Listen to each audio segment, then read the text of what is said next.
illallah hasbi بربي جل الله ما في قلبي غير الله نور محمد صلى الله لا إله إلا الله نور محمد صلى الله لا إله إلا الله لا إله إلا الله محمد رسول الله صلى الله عليه وسلم سبحان الله والحمد لله لا إله إلا الله سبحان الله والحمد لله لا إله إلا الله لا إله إلا الله لا إله إلا الله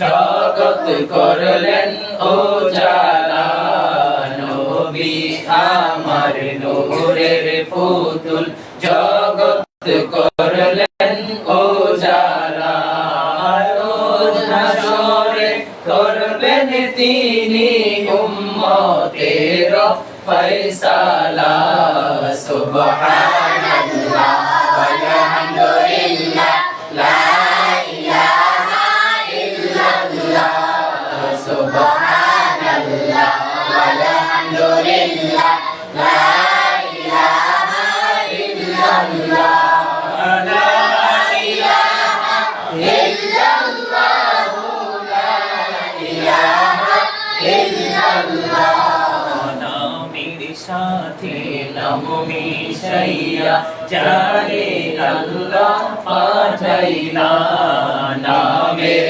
সাথে নাম মিশাইয়া জানে আল্লাহ পাঠাইলা যে আল্লাহ দোস্ত বলে তাহার প্রেমে মজিলা সুবহানাল্লাহ walhamdulillah la ilaha illallah subhanallah walhamdulillah la ilaha illallah la ilaha illallah la ilaha illallah শাহাদাতের বাণী ঠোঁটে আসিলেন কমলিওয়ালা আমাকে ফুটিল রবি নূরে ভিন্ন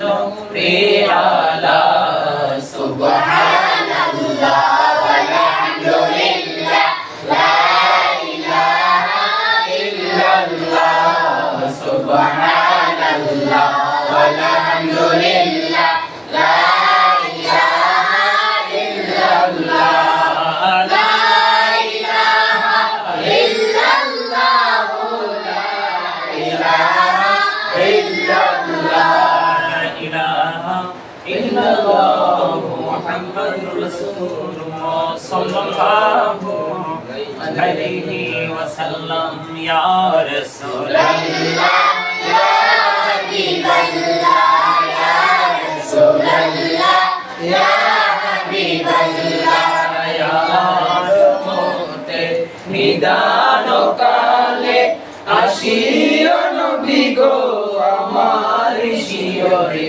দেখিব আপনাকে নয়ন ভরে ইয়া রাসূলুল্লাহ ইয়া হাবিবাল্লাহ ইয়া রাসূলুল্লাহ ইয়া হাবিবাল্লাহ মনকার নাকি রশিয়া সওয়াল করবেন বসাইয়া নিবেন পর্দা দয়াল নবী উঠাইয়া সালাম জানাবো কদম সুইয়া ইয়া রাসূলুল্লাহ ইয়া হাবিবাল্লাহ ইয়া রাসূলুল্লাহ ইয়া হাবিবাল্লাহ গোসল করাইয়া কাফন পরাইয়া যখনই রাখিবে কবরে শুয়াইয়া লইও কোলে গোলাম বলিয়া ইয়া রাসূলুল্লাহ ইয়া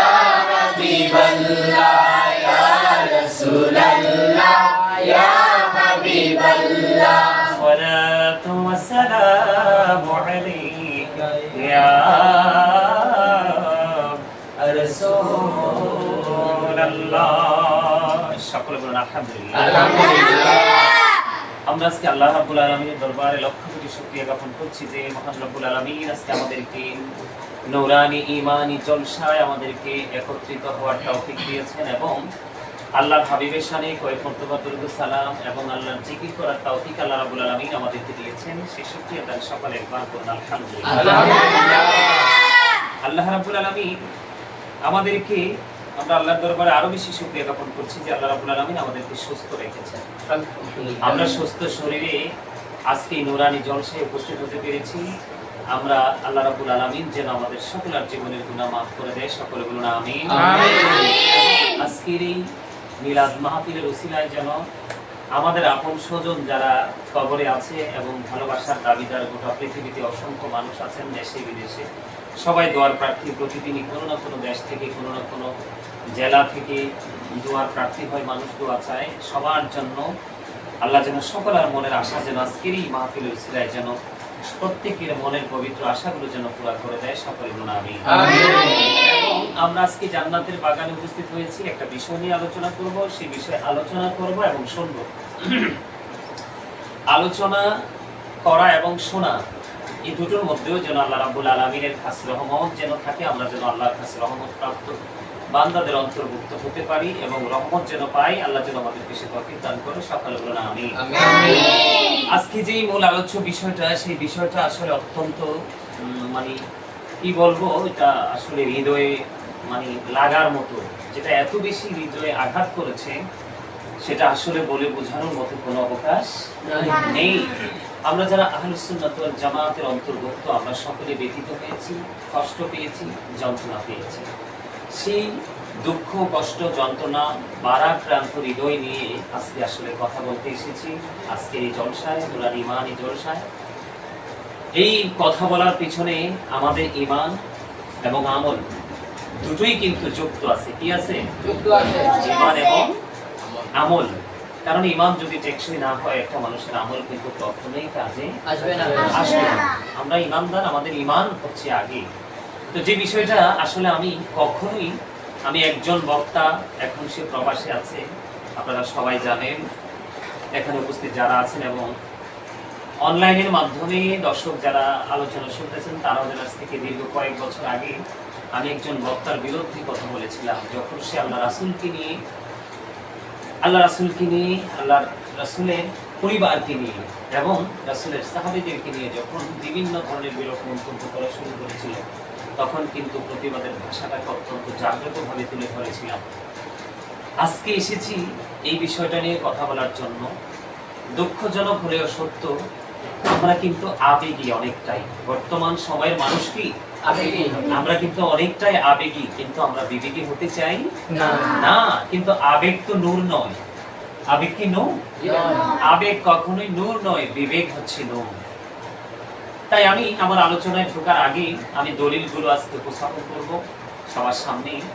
তো এই জায়গায় যাওয়ার আগে আমি কাছে এবং দূরে থেকে, দেশ এবং প্রবাস থেকে যারা আমার আলোচনা শুনছেন, সবাইকে আন্তরিক মোবারকবাদ জানিয়ে আমি আমার মূল আলোচনায় ঢুকতে চাই। আর আলোচনা শুরুটা এভাবে করতে চাই আজকে, যে আসলে আবেগ দিয়ে কিন্তু আমরা চিরস্থায়ীভাবে কোনো সিদ্ধান্ত বা সফলতা অর্জন করতে পারি না।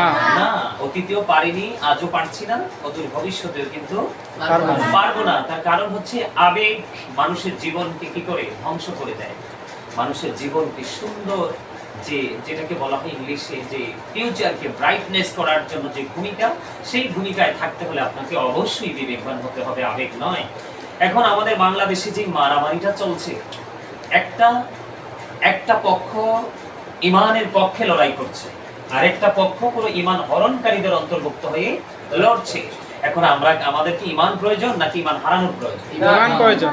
সবাইকে বলতে হবে তো ঈমান প্রয়োজন। আমাদের কি প্রয়োজন? ঈমান প্রয়োজন। এক ভাষায় উচ্চ আওয়াজে বলতে হবে। আজকে যদি সাহাবায়ে কেরামের জামানা থাকতো, কি থাকতো? আজকে যদি সাহাবীদের জামানা থাকতো, এই পর্যন্ত কিন্তু অনেকেরই কিন্তু কল্লা চলে যেত। হযরতে ওমরের জামানার যদি হতো, এখন কিন্তু অনেকেরই কল্লা চলে যেত, থাকতো না। কারণ সাহাবাই কেরাম রাসূলের ব্যাপারে কারোর সাথে আপোষ করেনি। করবে কি করে? আল্লাহ রাব্বুল আলামিন তো আপোষ করে না, কারণ উনি হচ্ছেন হাবিবুল্লাহ।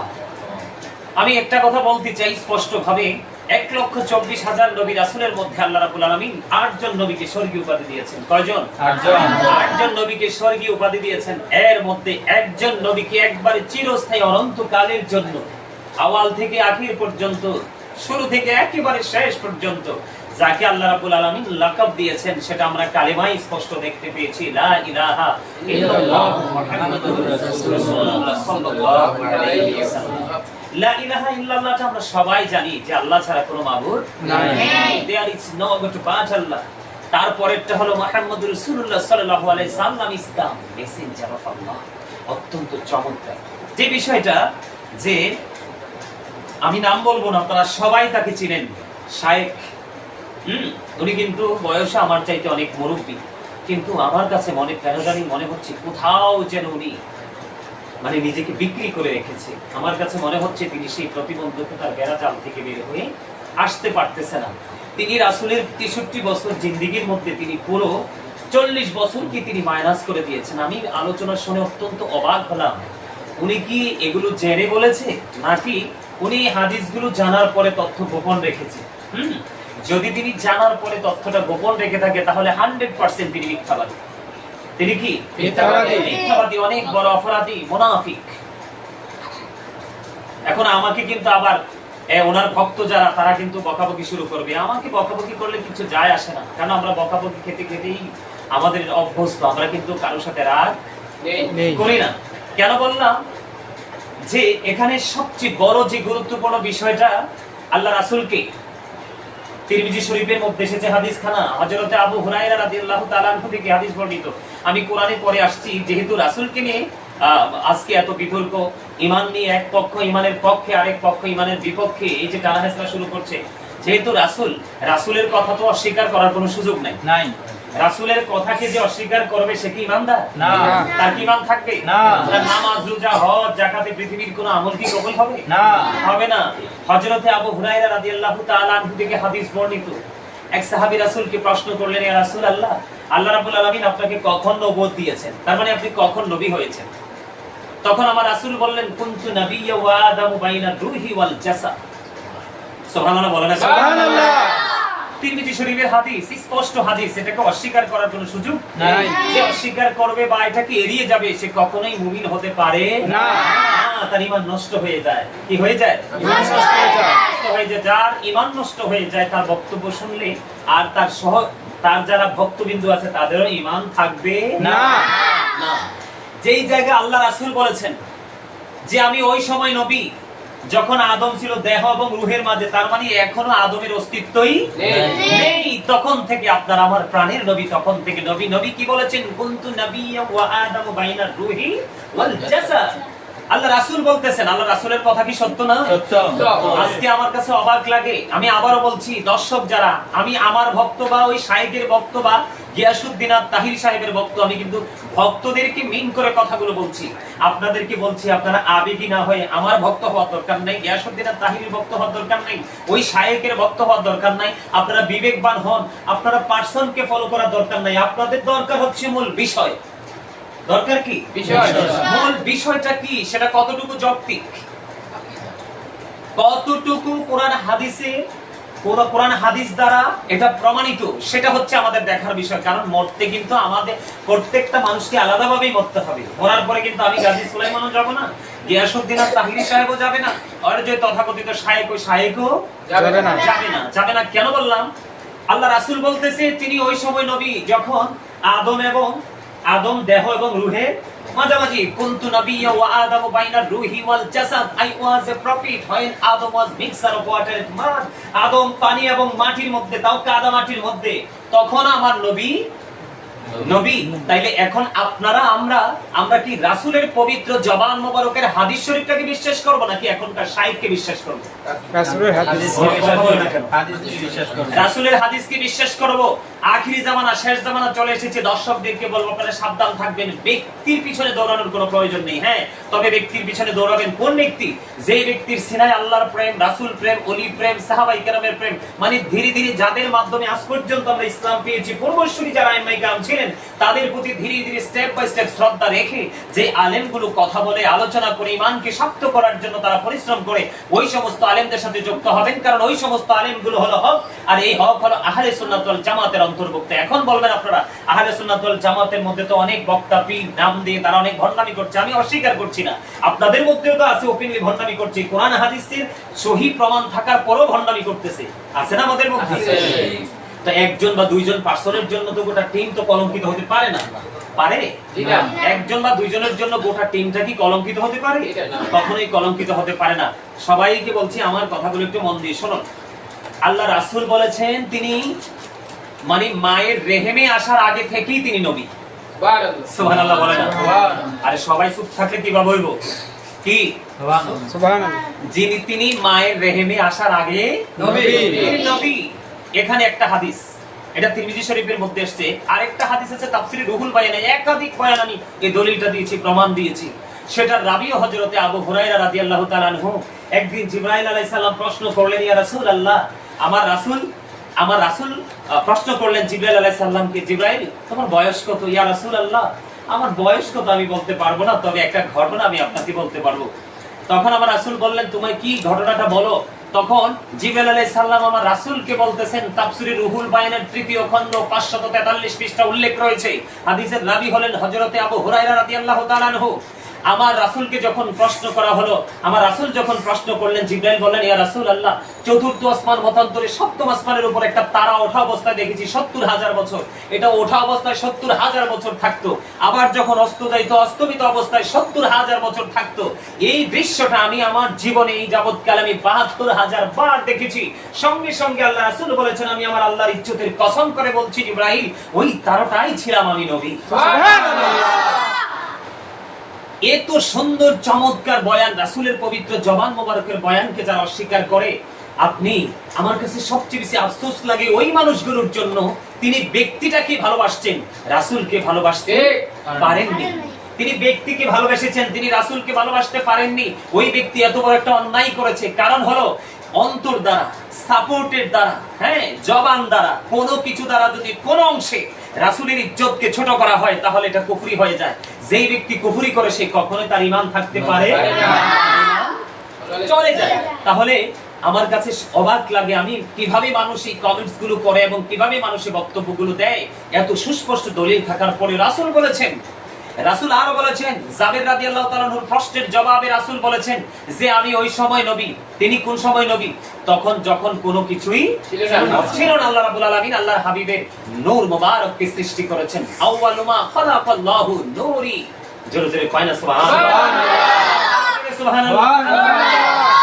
এটাও বলেছেন, আনা নূরুম মিন নূরিল্লাহি ওয়া কুল্লু শাইইন মিন নূরি। রাসূল বলেছেন, I am from the light of Allah and everything has been created from my light. আমি আল্লাহর নূর থেকে, আর সৃষ্টির প্রত্যেকটা বস্তু আমি নবীর নূর থেকে। অস্বীকার করার কোনো সুযোগ আছে? না। যে অস্বীকার করবে তার ঈমান থাকবে না। আমি আপনাদেরকে সাবধান করে দিচ্ছি, দেশ এবং প্রবাস থেকে আমাকে গালি দেন, আমার কোনো আপত্তি নেই, কারণ আমি কে? আমি আপনার কবরে যাব না, কিন্তু আপনার কবরে রাসূলের সাথে দিদার হবে। হাসরে আপনার সুপারিশ রাসূল করবে। এই জন্য আমি সবাইকে বিনীতভাবে আজকে এই বিষয়টা নিয়ে আলোচনা আমি করতে চাই, আরো একটু আলোচনা করতে চাই। আমি পরে যাব যে এই রাসূলের বিরুদ্ধে, রাসূলকে ছোট করে খাটো করে কথা বললে যে কি অবস্থা হতে পারে, আল্লাহ কোরআনে কি বলেছেন সেই দলিল আমি পড়ে দিব। তার আগে আমি বলতে চাই, আল্লাহ রাসূল নিজেই বলেছেন তিনি ওই সময় নবী যখন আদমের অস্তিত্ব ছিল না। তখন এটা অস্বীকার করবে কারা? যারা বেঈমান, যারা মুনাফিক, যারা রাসূলের দুশমন, তারাই করবে। কারা করবে? কোন সুস্থ মানুষ এটাকে বিশ্বাস করবে না।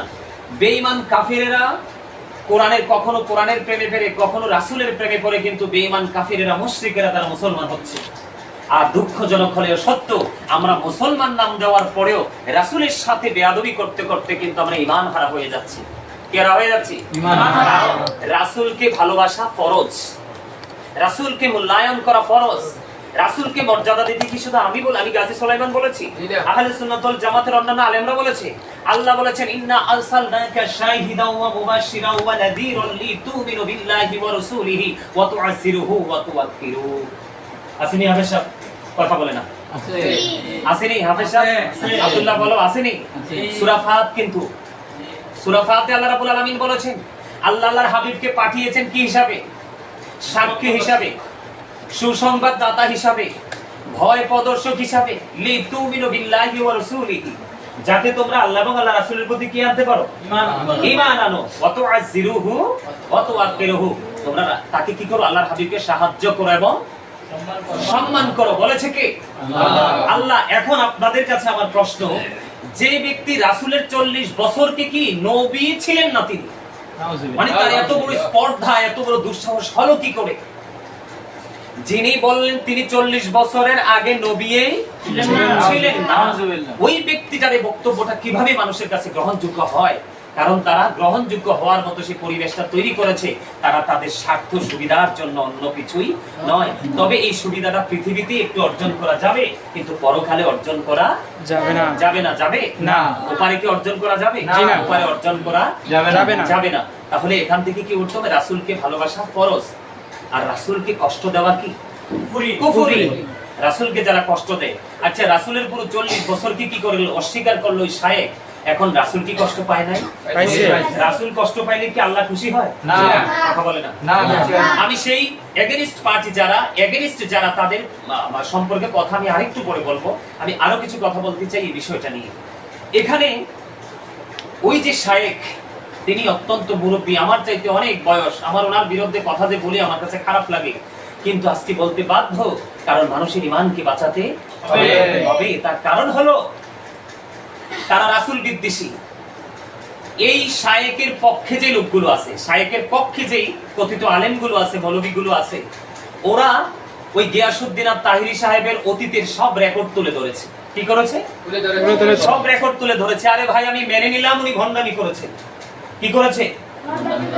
উনি ভণ্ডামি করেছেন, আমি মেনে নিলাম তোমাদের বক্তব্য, আমি অস্বীকার করছি না। যেমন তিনি কথাবার্তা ঠিক করে বলেনি, তেমন তোমরা কিন্তু ওনাকে দিয়ে ট্রল করতেও কিন্তু দ্বিধা করনি। তুমি গিয়াসউদ্দিন তাহিরি সাহেব তিনি কে, ওই পার্সনটাকে দেখার কোনো দরকার নেই। ওই পার্সনটাকে দেখার কোনো কি নেই, প্রয়োজন নেই। প্রয়োজন হচ্ছে তোমার ওনার জবান থেকে যে বিষয়টা বের হয়েছে, যে চ্যালেঞ্জটা ছুড়ে দিয়েছে, এটা কতটুকু কোরআন হাদিস থেকে যৌক্তিক। আরে এই ওনার যে এত চমৎকার একটা ভূমিকা, এটাকে নিয়ে ট্রল করছে, ওনার অতীতকে টেনে আনছে। আরে ভাই, অতীতকে টেনে এনে তো আপনি এত বড় অন্যায়কে ধামাচাপা দিতে পারবেন না। এই দেশের আলেমরা তো বকলম না। আহলে সুন্নাত ওয়াল জামাতের আলেমরা যারা, তারা সত্যিকারের কিতাব পড়েই তারা আজকে কিন্তু আলোচনার জগতে এসছে। তারা মসজিদের পবিত্র জায়গা দাঁড়িয়ে তারা বয়ান দেয়, খুতবা দেয়। তারা কিন্তু আপনাদের মতো আলছাল কথা বলে নয়। আপনারা বলেন ওনার সাপোর্টার যারা, উনি কিন্তু ওই যে বলছে না, আমি নামটা ওই কথাটা আমি দ্বিতীয়বার বলতে চাই না, আমাদের গিয়াসউদ্দিন আত-তাহিরি সাহেব যে একটা শব্দ বলেছে না, তিনি চুপ। তিনি কি মুখ একবারে তালা ঝুলিয়ে বসে আছে। মানে তিনি পৃথিবীর মানুষের কাছে মহৎ সাজতে চায়। মহৎ হতে হলে মালিকের দয়া লাগবে, মদিনাওয়ালার সুদৃষ্টিভঙ্গি লাগবে, ঠিক কিনা? মদিনাওয়ালার নুরানি নজরে করম লাগবে। তুমি হয়তো তোমার মতো কিছু মানুষের কাছে প্রিয় হতে পারবে। তোমার কাছে কিছু অন্ধ মানুষ রয়েছে, ভক্ত রয়েছে, তারা আবেগী, তারা বিবেকী নয়। তারা যদি বিবেকবান হতো, ব্যক্তিটাকে, পার্সনটাকে তারা সেটা দেখতো না, দেখতো তারা বিষয়টা। এখানে কিন্তু গিয়াসউদ্দিন আত-তাহিরি সাহেব যে মানুষটা কি, সেটা আমার দেখার বিষয় না। বেশি হচ্ছে ওনার যে বক্তব্য, ওনার যে সামনের দিকে অগ্রসর ধারা, সেটা সঠিক আছে কিনা, সেটা হচ্ছে আমার দেখার বিষয়। এখন ওই যে শায়েকের এই বক্তব্য, অন্যায় বক্তব্যকে বৈধ করার জন্য, কি করার জন্য? বৈধ করার জন্য শায়েক মহান মানুষ, উনি মানবিক মানুষ, উনি অনেক ধরনের মানুষের জনকল্যাণের সাধিত। আমরা তো অস্বীকার করছি না। গিয়াসউদ্দিন আত-তাহিরি সাহেবকে একবারও বলছে, গাজী সুলাইমান আল কাদের কি একবারও বলেছে আহমদুল্লাহ সাহেব ওই শায়েক তিনি খারাপ মানুষ? জি না। আরে উনি তো ওনাকে আমি খারাপ বলিনি, বলবো না। ওনার বক্তব্যটা খারাপ, ওনার নিয়ত খারাপ, উনি মানুষ খারাপ না। উনি যে রাসূলের 40 বছরকে মাইনাস করে দিল, রাসূল বলল আমি তখন থেকে নবী, তুমি বলল না। তোমার এত বড় স্পর্ধা আসে থেকে? তুমি শুধু কোরআন হাদিস পড়ো না, ইতিহাসবিদদের কথাও পড়ো তুমি একটু, তখন তুমি বুঝতে পারবে। একজন ইংলিশ কবি, আমি নাম বলতে চাই না, উনি বলেছেন হযরত মুহাম্মদ সাল্লাল্লাহু আলাইহি সাল্লাম was born in Arab country. His father's name was Abdullah. His mother's name was Amina. His father said died before he was born. He lost his mother in his childhood. He was very truthful. ওই ইহুদিরা পর্যন্ত বলেছে আমার নবী ছিলেন শ্রেষ্ঠ সত্যবাদী, আর তুমি সাহেব কে? সুবহানাল্লাহ বলেন না? মানে এমন চুপচাপ বসে আছে মনে হচ্ছে এর চেয়ে ভদ্রলোক আর কেউ নাই, এমন আল্লাহওয়ালা বুজুর্গ লোক কেউ নাই। কিন্তু ওটা যে কত বড় দুশমনের রাসূল, এটা বোঝাইবার ভাষা আমি গাজী সুলাইমানের নাই, আমার নাই। অত্যন্ত দুঃখের সাথে এই লোকটার নামটা আমার নিতে হয়েছে। আমার দীর্ঘ লং সময় কিন্তু আমি তাদের নাম নিয়ে কখনো কথা বলিনি। আজকে আমি কিছু কথা বলবো। তাদের আরো কিছু কোরআন হাদিস বিরোধী, শুধু মানুষকে খুশি করার জন্য, মানুষের মনের ঘরে জায়গা করার জন্য তারা যে কর্মগুলো করছে, এই কর্মগুলো আমি তুলে ধরবো একটু পরে। এখানে আমার বিষয় হলো তাহিরিকেও দেখার আমাদের দরকার নেই, ওই শাইখকেও দেখার দরকার নেই, দেখার দরকার হলো বক্তব্য। কথা বলে দেখার দরকার কি? বক্তব্য। আমি ওই শাইখকে বলবো, আপনি আপনার যে কি বলবো, আমি খারাপ ভাষা বলার অভ্যাস নাই এবং বলতে চাইও না। আপনার যে কি বলে এটাকে, এই সহজ মানে আপনার যে সংগঠন আসনা ফাউন্ডেশন থেকে যেই লোকগুলোকে আপনি নামিয়ে দিয়েছেন, আপনি এগুলোকে দিয়ে যতই আপনি চাপাবাজি করেন না কেন, তাদেরকে দিয়ে যতই বক্তব্য দেন না কেন, আপনি কিন্তু মহৎ হতে পারবেন না। এই দেশে কিন্তু মানুষ এখন কিন্তু যুবকরা পর্যন্ত বিবেকবান, ওরা সব মানতে রাজি, রাসূল বিদ্বেষ মানতে রাজি না। নামাজ পড়ে না, কিন্তু তারপর রাসূলের কোনো কিছু সহ্য করে না।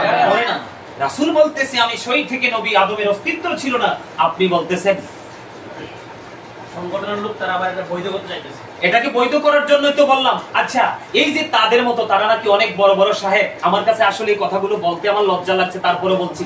এই কিছুদিন আগে তিনি এক জায়গা থেকে মানে একটা বদ্ধ কোঠা থেকে তিনি বের হয়ে আইসা, আমি গতকালকে একটা ভিডিও দেখলাম, দেখে বলতেছে যে আমাদের শায়েখের কথা বলার পিছনে এত দলিল যা আমাদের 14 গোষ্ঠী দিতে পারবে না। কই, তোমার শায়েখ তো এখনো পর্যন্ত একটা দলিল দিতে পারেনি যে রাসূল 40 বছর আগে নবী ছিলেন না, 40 বছর পরে তিনি নবুয়ত পেয়েছেন। কথা বলে না কেন? দলিল কি দিছে? না। ওই বক্তাই কিন্তু, আমি কিন্তু মুখ খুলিনি, আমি কারো সমালোচনা করার অভ্যাস আমার নেই, আমি আমার গতিতে চলি, আমি মানুষের কাছে হেদায়াত দিন পৌঁছে দেওয়ার চেষ্টা করি। আজকে আমি নামটা বলতে বাধ্য, কারণ আমার দেয়ালে পিঠ থেকে গেছে, আর সহ্য হচ্ছে না, শুইলে বইলে চোখে ঘুম আসে না, যে কি শুরু হচ্ছে। গিয়াসউদ্দিন আত-তাহিরি সাহেবের পড়াশোনা নিয়ে সার্টিফিকেট নিয়ে বক্তা কথা বলেছিল, যদি কামেলের সার্টিফিকেট দেখাতে পারে তাহলে সেই বক্তা নাকি মাঠে ওয়াজ করবে না। গিয়াসউদ্দিন আত-তাহিরি সাহেব বাপ কা বেটা, সাথে কি করেছে, তিনি ওনার সার্টিফিকেট গুলো আপনার অনলাইনে সাবমিট করে দিয়েছে। তোমার মুখটা কোথায় গেল? তুমি তো কথা দিয়ে কথা রাখোনি। তোমরা হচ্ছে সেই ধরনের আলেম, তোমরা হচ্ছে সেই ধরনের মৌলবী, তোমরা মাঠে নেমেছো পৃথিবীর অর্থ কুড়ানোর জন্য, আর সাধারণ মানুষের মন কিভাবে জয় করা যাবে সেই রাস্তা খুঁজে অর্থের পাহাড় গড়ার জন্য। ঠিক মানে কি বলবো, এই যে এত বড় একটা ঈমান হরণকারী বক্তব্য দেওয়ার পরে ওনার যে সফর সঙ্গীরা, ওনার যে সহচর যারা আছে, ওরা এটাকে বৈধ করার জন্য বিভিন্ন ধরনের তাল বাহানা করতেছে। উনি মানবিক মানুষ, উনি দানবীর মানুষ, অনেক খেদমত হচ্ছে, আমরা করি না খেদমত? কই আমাদের পিছনে তো আমরা ক্যামেরা নিয়ে দৌড়াই না। এই আমি কি মানবিক কাজ, আমি গাজী সুলাইমান কি করি না? করেছেন। অসংখ্য মানুষকে, অসংখ্য পরিবারকে আমি পানি খাওয়ার জন্য আমি অদম গুনাহগার টিউবওয়েল বসিয়ে দিয়েছি। এটা কি উত্তম মানবিক কাজ হতে পারে না? কথা বলে না, কাজ হতে পারে না? হ্যাঁ, আর অসংখ্য কাজ, এগুলো মানুষের কাছে প্রকাশ করতে চাই না। আজকে বললাম যে তোমরা যতই মানবিকতার গল্প শোনাও কেন, আল্লাহ রাব্বুল আলামিন যাদেরকে ঈমান দিয়েছে, যাদেরকে বিবেক দিয়েছে, বিবেক নামক নূর দিয়েছে, তোমরা কিন্তু তাদের ছবল থেকে বাঁচতে পারবা না। এত বড় অন্যায় করেছো যেটা অন্য মানুষ বিশ্বাস করবে, তাদের ঈমান পর্যন্ত চলে যাবে। কি হবে? চলে যাবে। এই জন্য আজকে আমার বক্তব্য হচ্ছে সাধারণ মানুষের ঈমান বাঁচানোর লড়াই এবং তাদেরকে বয়কট করার লড়াই। কারণ তাদের বক্তব্য বিশ্বাস করা যাবে না, তাদের বক্তব্য শোনা যাবে না, তাদের প্রত্যেকটা বক্তব্য কোরআন হাদিস বিরোধী। কি বিরোধী? কোরআন হাদিস বিরোধী। আমি যদি বলি কেমন কোরআন হাদিস বিরোধী, উনি কিছুদিন আগে একটা বয়ান দিয়েছে মদের। কিসে? মদ খেয়ে নাকি যদি মাতাল না হয় নামাজ পড়তে পারবে। নাউজুবিল্লাহ। এই তথাকথিত শায়েখ বেশি বুজুর্গ নাকি ইমাম আজম আবু হানিফা রাহমাতুল্লাহি আলাইহি বুজুর্গ? ইমাম আজম আবু হানিফা রাহমাতুল্লাহি আলাইহি বলেছেন, তোমরা যদি কাউকে মদ পান করতে দেখো, তোমরা তাকে 80টা দৌড়া মারো। নাউজুবিল্লাহ। এই তথাকথিত শায়েখ বড় নাকি আমাদের চতুর্থ খলিফা হযরতে আলী রাদিয়াল্লাহু তাআলা আনহু বড়। আলী রাদিয়াল্লাহু তাআলা আনহু যা সাহাবাই কেরামদের এত মর্যাদা, এত পাওয়ার, এত সম্মান, গাউসে পাক থেকে ধরে পৃথিবীতে যখন আল্লাহর ওলি পয়দা হবে প্রত্যেকটা আল্লাহর ওলিকে যদি একটা পাল্লায় তুলে দেওয়া হয়, আর সাহাবাই কেরামরা যে ঘোড়া ইউজ করেছে ঘোড়ার খুরার নিচে 3 আঙ্গুলের 1 চিমটি মাটি যদি একটা পাল্লায় তুলে দেওয়া হয়, সাহাবীদের ঘোড়ার খুরার নিচের 3 আঙ্গুলের 1 চিমটি মাটির ওজন ভারী হয়ে যাবে। সুবহানাল্লাহ। সেই হযরত আলী রাদিয়াল্লাহু তাআলা আনহু তিনি বলেছেন, হযরত আলী রাদিয়াল্লাহু তাআলা আনহু তিনি বলেছেন, কোন দরিয়ার মধ্যে যদি একটা ফোঁটা মদ পড়ে, এই দরিয়ার পানি শুকানোর পরে যদি মিনারা তৈরি করা হয়, আমি সেই মিনারায় দাঁড়িয়ে আযান দিব না। এই দরিয়ার পানি শুকিয়ে যাওয়ার পরে যদি সবুজ ঘাস জন্ম হয়, এই ঘাসগুলো আমি কোনোদিন আমার পশুকে খাওয়াবো না। মদটা এতটা নিকৃষ্ট। এদিক দিয়ে আল্লাহ কোরআনে কি বলেছেন? ইন্নামাল খামরু ওয়াল মাইসিরু ওয়াল আনসাবু ওয়াল আজলামু রিজসুম মিন আমালিশ শাইতান। মদ, জুয়া, মূর্তি, ভাগ্য গণনা এগুলো ঘৃণ্য বস্তু, শয়তানের কাজ। এখন শয়তান কি ইমানদারদের বন্ধু না শত্রু? শত্রু। Satan is the eternal enemy of the believers. আল্লাহ রাব্বুল আলামিন বলেছেন শয়তান মানুষের প্রকাশ্য শত্রু। দুশমন। তাহলে আমরা কি শত্রুকে ফলো করব? জি না। আল্লাহ নিজে বলতেছে, দেখো তাদের দূরদর্শিতা, তাদের কত অন্যায়, তাদের বক্তব্য কতটা ইমানের বিপক্ষে চলে যায়। তাদের বক্তব্য মনে প্রাণে যে বিশ্বাস করবে, আমি আমার দর্শক যারা আছেন, যারা আমার ভিডিও শুনেন, যারা আমার শত্রু, তাদেরকেও পায়ে ধরে বলবো, আপনারা আজকে হয়তো বুঝবেন না, আপনারা কিন্তু 2টা চোখ খাটার পরে ঠিকই বুঝবেন কত বড় যন্ত্রণার জায়গা আপনারা দাঁড়িয়েছিলেন। কথা ঠিক না ভাই? ঠিক কথা কি ঠিক না? ঠিক। এই যে তিনি মদকে বৈধ করতে চেয়েছেন, নামাজের মতো এত বড় পবিত্র, আল্লাহ রাব্বুল আলামিন বলছে না মদ কি নেশা জাতীয় জিনিস না? আল্লাহ রাব্বুল আলামিন কি নেশাকর অবস্থায় নামাজ পড়তে নিষেধ করছে না? কথা বলে না? নিষেধ করছে। তাহলে তোমার মতো শায়েখ মদ খায়, এতে কি হয়েছে জানো? তোমরা তো বুঝো না, আমরা এগুলো অবজারভেশন করি। এতে একটা মজার জায়গা হলো কি, উনি মানে যুব সমাজ যারা নেশার দিকে আসক্ত, উনি তাদের মনে একটু জায়গা করতে চেয়েছে। কি করতে চেয়েছে? তিনি তাদের মনে একটু জায়গা করতে চেয়েছে। কারণ তাদেরকে দিয়ে কিন্তু যে কোনো লোককে শুট করানো যায়, তাদেরকে দিয়ে কিন্তু মাতাল করে যে কোনো লোকের হাত কেটে নিয়ে যাওয়া যায়। তো ও তো বুঝতেছে না, ও তো সরল মনা মানুষ। এটা হচ্ছে তাদের একটা অপকৌশল। আরেকটা বক্তব্য হলো, উনি তো আস-সুন্নাহ ফাউন্ডেশন নাম দিছে। সুন্নাহ মানে কি? সুন্নাহ মানে হলো রাসূল শুরু থেকে শেষ পর্যন্ত আমাদেরকে যা কিছু দেখিয়ে গেছেন, এগুলোকে মনে প্রাণে বিশ্বাস করে বাস্তব জীবনে বাস্তবায়ন করার নামই হলো সুন্নাহ। সুন্নি জামাত মানি এটা। এখন তিনি আস-সুন্নাহ ফাউন্ডেশনের মানবিক কাজগুলো দেখেন কোরআন হাদিসের কতটা বিপক্ষে। তিনি আস-সুন্নাহ ফাউন্ডেশন নামে সংগঠন তৈরি করে তিনি নারীদেরকে ঘর থেকে বের করে নিয়ে তিনি কর্মসংস্থানের ব্যবস্থা করে দিচ্ছেন। নাউজুবিল্লাহ। নাউজুবিল্লাহ বলেন না? নাউজুবিল্লাহ। আবার ওনার সাথে যারা শিশু শায়েক আছে, কি আছে? শিশু কচি শায়েক আছে, দেখতে মোটা সোটা, কিন্তু আমার কাছে মনে হয় বিবেক একেবারে কচি। কি শিশু আমি তাদেরকে শিশু শায়েক বলি। এখনো কোরআন কিতাব ভালো করে বোঝার মানে তৌফিক তাদের আল্লাহ এখনো দেয় না। দিবে কোত্থেকে? দিবেও না আমার মনে হয় ইহু জিন্দেগিতে, কারণ তারা আসলেই মূলত রাসূল বিদ্বেষী। এই শিশু শায়েক গুলো ওনারা এটাকেও বৈধ বলে ঘোষণা দিয়েছেন। আল্লাহ কি কয়? অকরনা ফি বুয়ুতিকুন্না ওয়ালা তাবাররাজনা তাবাররুজাল জাহিলিয়াতিল উলা। আল্লাহ রাসূল বলতেছে মহিলাদেরকে ঘরে থাকো। কোথায় থাকো? ঘরে থাকো। তোমরা ওই জাহিলি যুগের নারীদের মতো নিজেদের রূপটা অন্য পুরুষের সামনে কি করিও না, দেখাইও না, প্রদর্শন করিও না। তোমরা কি করো? গোপন রাখো। এখন তুমি আল্লাহ কইতেছে ঘরে থাকতে, আপনারা বলেন নারীকে কিন্তু শয়তান রশি হিসেবে ব্যবহার করে পুরুষকে গায়েল করার জন্য। আজকে ঘরে বলেন, বাইরে বলেন, রাস্তায় বলেন, দোকানে বলেন, সমাজে বলেন, দেশে বলেন, যেই কোনো জায়গায় বলেন, নারীর খপ্পরে পরেই কিন্তু মানুষ কোনো না কোনো জায়গায় গিয়ে কিন্তু ধ্বংস। আপনারা অনলাইন মিডিয়াগুলো খুঁজে দেখেন, নারীর খপ্পরে কিন্তু অনেক পুরুষের জীবন ধ্বংস হয়ে গেছে, অনেক পরিবারের জীবন ধ্বংস হয়ে গেছে। নারীকে শয়তান রশি হিসেবে ব্যবহার করে। হাদিস শরীফের মধ্যে আসছে নারী হচ্ছে গোপনীয় জীব, তোমরা কোথায় থাকো? ঘরে থাকো। নারীরা যখন ঘর থেকে বের হয়, শয়তান তাদেরকে দেখলে উকি ঝুঁকি দেয়। এখন তিনি নারীদেরকে আস-সুন্নাহ ফাউন্ডেশনের নামে নারীদেরকে ঘরে বের করে এনে তিনি কি করতেছেন? কর্মের ব্যবস্থা করতেছেন। এটা কি কোরআনের বিপক্ষে না? বিপক্ষে। কথা বলে না কেন? বিপক্ষে। এটা কি কোরআন হাদিসের এগেইনস্টে যায় না? আজকে যদি সাধারণ কোনো মানুষ যদি বলতো তাহলে এটা আমরা মেনে নিতাম, কিন্তু আপনি তো অনেক বড় বুজুর্গ, অনেক বড় শায়েখ। কথা কয় না? ঠিক ভুল বললাম না? তাদের অন্যায়ের শেষ নাই। যে অন্যায় মানুষের ঈমান এবং আমল দুটোকে ধ্বংস করে দেয়। এই নিয়া আমি আজকেও আসার সময় কিতাব দেখে আসছি, যদি কেউ আমার কাছে দলিল চাই, রেফারেন্স চাই, আমি একবার স্পষ্ট করে আমি দিতে পারবো ইনশাআল্লাহ। সেই ক্ষমতা আল্লাহ রাব্বুল আলামিন মদিনাওয়ালার সাদকায় দিয়েছেন। এখানে বিষয় হলো আরেকটা বিষয়, এই শায়েকেরা কিন্তু এখন নারীদেরকে কিন্তু নামাজ পড়ানোর নামে কিন্তু আরেকটা কৌশলে ঘর থেকে বের করে নিচ্ছে। নাউজুবিল্লাহ বলেন না? নারীরা মহিলারা যাইয়া মসজিদে জামাত পড়বো, কি করবে?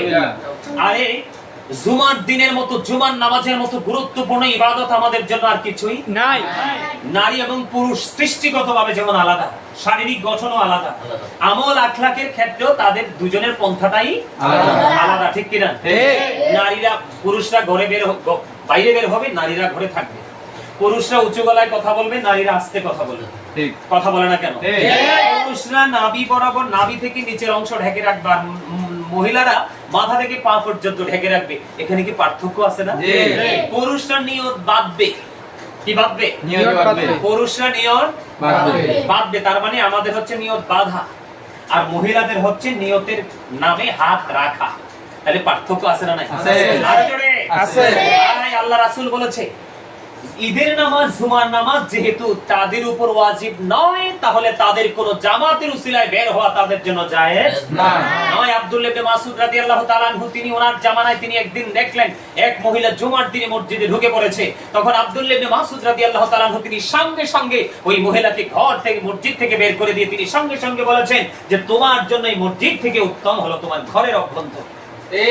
সুবহানাল্লাহ বলেন না? সুবহানাল্লাহ।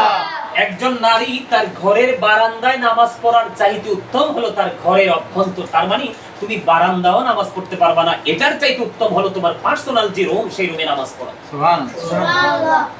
ওসামা ইবনে যায়েদ রাদিয়াল্লাহু তাআলা আনহু থেকে হাদিস বর্ণিত, তিনি বলেছেন আল্লাহ রাসূল বলে গিয়েছেন পৃথিবীতে পুরুষের জন্য নারীদের চাইতে আর কোনো ফিতনা, তিনি এর চেয়ে ভয়ঙ্কর আর কোনো অভিশাপ বা ফিতনা তিনি রেখে যায়নি। তাহলে আপনারা মনে করেন যেই নারী ঘর থেকে বের হয়, আর তারা তো ফিতনা, এই যে শায়েকরা ওরা কিন্তু ফিতনা।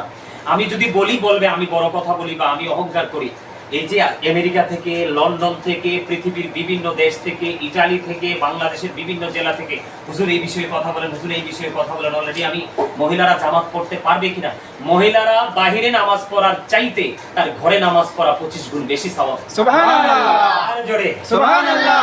আরেকটা মজার হাদিস, হযরত উম্মে হুমায়দ রাদিয়াল্লাহু তাআলা আনহা তিনি বলতেছেন, ইয়া রাসূলুল্লাহ, আমি আপনার পিছনে নামাজ পড়তে খুব পছন্দ করি। রাসূল সঙ্গে সঙ্গে বললেন, আমি জানি তুমি আমার সাথে নামাজ পড়তে খুব পছন্দ করো, কিন্তু তোমার আমার সাথে নামাজ পড়ার চাইতে উত্তম হলো তোমার ঘরে নামাজ পড়া। সুবহানাল্লাহ। তাহলে আপনারা বলেন এই সৃষ্টি জগতের মধ্যে আমার রাসূলের চাইতে দামি কে আছে? আমার রাসূলের চাইতে দামি সৃষ্টি জগতে আর কি কোনো সৃষ্টি আছে? না। আমার রাসূল বলে তুমি আমার সাথে নামাজ পড়ো না, তুমি তোমার ঘরের অভ্যন্তরে চলে যাও। ওদের কত বড় স্পর্ধা! ওরা নারীদেরকে বলে, আমি আমার মা বোনদেরকে বিনীত অনুরোধ করব, আপনারা হচ্ছেন ফুল।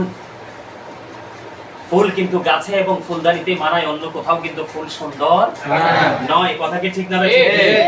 আমার কথা কি ঠিক আছে? ঠিক আছে। হাদিস শরীফের মধ্যে আমি বলবো নারীরা হচ্ছে কি, আমি বলি নারীরা হচ্ছে ফুল, কারণ এখান থেকে কি আসে? পরবর্তী প্রজন্ম আসে না? আসে। আমি আমার মা বোনদেরকে বলবো, এই তথাকথিত শায়েখদের কথা শুনে মসজিদে যাবেন না। আজকে নারীরা ধর্ষিত হচ্ছে, নারীরা আজকে লাঞ্ছিত হচ্ছে, নারীদের শ্লীলতাহানি হচ্ছে, শুধু একটা মাত্র কারণ, তারা বেপরদাশীল ভাবে সময় অসময়ে তারা ঘর থেকে বের হওয়ার কারণে। নারীরা যে রমজান মাসে আমাদের বাসা থেকে, আমাদের বাসা তো 5 তলাতে, বারান্দা দিয়ে আমার মা আমাকে একদিন বলতেছে, বাবা তুমি একদিন দেখো তো এই রাস্তা দিয়ে কিভাবে মহিলা দলে দলে নামাজ পড়তে যায়। পরে আমি আমার মাকে কিতাব খুলে দেখালাম।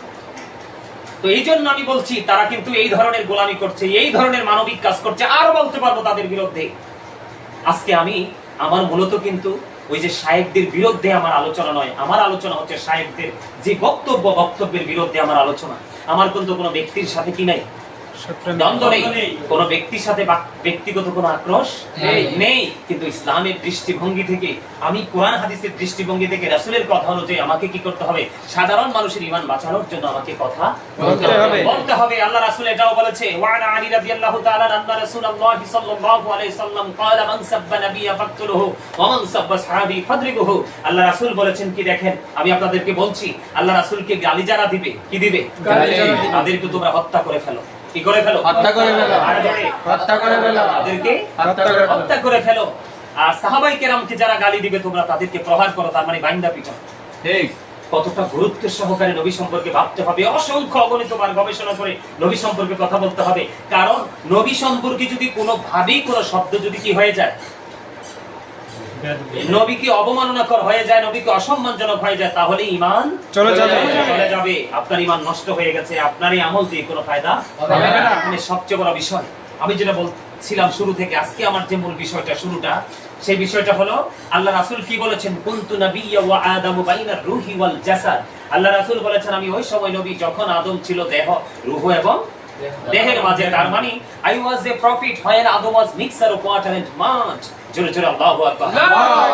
রাসূল বলতেছেন, এখন যারা রাসূলের এই জবানকে, পবিত্র বাণীকে অস্বীকার করছে, তারা কিন্তু রাসূলের ইজ্জতে আঘাত, রাসূলকে অসম্মান করেছে। অসম্মান যারা করছে তাদের জন্য আমি ইংলিশে বলতে চাই, একটা হাদিস শরীফ বুখারী এবং মুসলিম শরীফের মধ্যে এসেছে। আর রাসূল বলেছেন, I have been ordered to fight against people and until they testify that there is no God but Allah and that Muhammad sallallahu alaihi wasallam is the messenger of Allah, Bukhari and Muslim। তুমি ওই পর্যন্ত তার সাথে কি করতে হবে, যুদ্ধ চালিয়ে যেতে হবে। তোমাকে ওই পর্যন্ত তাকে এগেইনস্ট পার্টি মনে করতে হবে, যেই পর্যন্ত তাতে সত্যিকার অর্থে আল্লাহ ছাড়া কোনো মাবুদ নেই এবং আল্লাহর প্রিয় হাবিব, আল্লাহর প্রেরিত রাসূল মেসেঞ্জার হিসেবে এসেছে, এটা সে মনে প্রাণে স্বীকৃতি না দিবে। আমার সুবহানাল্লাহ বলেন, জোরে সুবহানাল্লাহ। বিরুদ্ধে কথা বললে কি আল্লাহ সহ্য করে? আমার এখানে কিন্তু হাফেজ সাহেবরা আছেন, আমার কিন্তু আজকে কোনো টেনশন নেই। হাফেজ সাহেব ওয়ালিদ বিন মুগীরা যখন আল্লাহ রাসূলকে নিয়ে রাসূলকে অসম্মান করলেন, রাসূলের ইজ্জতে আদর ধরে টান দিলেন, আল্লাহ কিন্তু একটা সেকেন্ডও দেরি করেনি। আল্লাহ বলেছেন অতুল্লিং বাদা যালিকা জানিম। আল্লাহ বলেছেন we all that he is a bastard.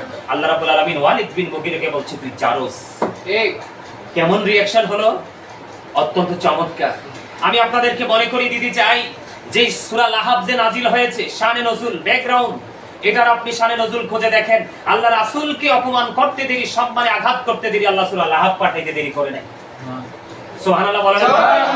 সূরা কাউসারে যে আমরা হাউজে কাউসারের পানি খাইতে পাগল হয়ে রয়েছি, নবীর প্রেমিক হতে হবে, নবীর শুরু থেকে শেষ পর্যন্ত সবকিছু আনতে হবে, তাহলে আপনি নবীর মাধ্যমে হাউজে কাউসারের পানি পাবেন, না হয় নসিবে কিছুই জুটবে না। সূরা কাউসার কখন নাজিল হয়েছে? রাসূলকে যখন আবতার বলে রাসূলের ইজ্জতের চাদরে আঘাত করা হয়েছে, অসম্মান করা হয়েছে, সঙ্গে সঙ্গেই কিন্তু কি হয়েছে, আল্লাহ রাব্বুল আলামিন সূরা কাউসার নাজিল করে প্রেমিকদেরকে সান্ত্বনা দিয়েছেন, আর রাসূলের এগেইনস্ট পার্টি যারা তাদের জন্য ভয়ঙ্কর মেসেজ দিয়ে দিয়েছেন। তো এই জন্য আমি আজকে বলতে চাই যে তথাকথিত শায়েখ যিনি রয়েছেন, ওনাকে আমি বলতে চাই আজকের এই আলোচনার মাধ্যমে, আপনার এই আলোচনা কিন্তু আপনি যতই কিন্তু আপনার শিশু শায়েখদেরকে নামিয়ে দেন না কেন মাঠে, আপনার এই বক্তব্যকে কিন্তু বৈধ করা যাবে না। গিয়াসউদ্দিন তাহিরিকে আপনি ব্যক্তিগতভাবে পছন্দ করেন না, আমি বিশ্বাস করি আপনার ভালো লাগে না, আমি মেনে নিলাম তিনি ভণ্ড, সেটাও মেনে নিলাম, উনি ভণ্ডামি করছে সেটাও মেনে নিলাম, কিন্তু আমি ব্যক্তির দিকে তাকাবো না, আমি তাকাবো না বক্তব্যের দিকে। আর আপনি মানবিক কাজ করেছেন, আমি কিন্তু মিডিয়ার সামনে তুলে ধরেছি আপনার মানবিক কাজগুলো কতটা কোরআন হাদিসের এগেইনস্টে যায়। এগুলো শুনলে নারীও ধ্বংস হবে, পুরুষও ধ্বংস হবে, ঠিক কিনা বলেন? তো ঠিক তৎকালীন সময়ের মতো আজকের এই তথাকথিত শায়েখগুলো আমাদের ঈমান হরণ করার জন্য বাজারে নেমেছে। আমি আপনাদেরকে বলে দিতে চাই, রাসূল অনেক কষ্ট পেয়েছে, রাসূল কষ্ট পেলেই কিন্তু আল্লাহ কষ্ট পায় কি পায় না? এই যে আল্লাহ রাব্বুল আলামিন যে কোরআনে বলেছেন মাইয়ুতির রাসূলা ফাকাদ আতা আল্লাহ, এখান থেকে কি বোঝা যায়? হি হো অবিস দা এবস্টিল অবিস আল্লাহ। যে ব্যক্তি রাসূলকে নির্দেশ মানলো সেজন্য আল্লাহ নির্দেশ মানলো। এখন কি আপনি 40 বছর আগেরটি মানবেন না? কথা বলে না কেন? আল্লাহ কি বলছে? এখানে বলছে যে তুমি 40 বছর আগেরটি কোনো কিছু মানলো না। রাসূল যে হাঁটতেন, যখন অনেক বেশি রৌদ্র থাকতো, মেঘমালা রাসূলকে ছায়া দিত, অস্বীকার করলে ঈমান থাকবে?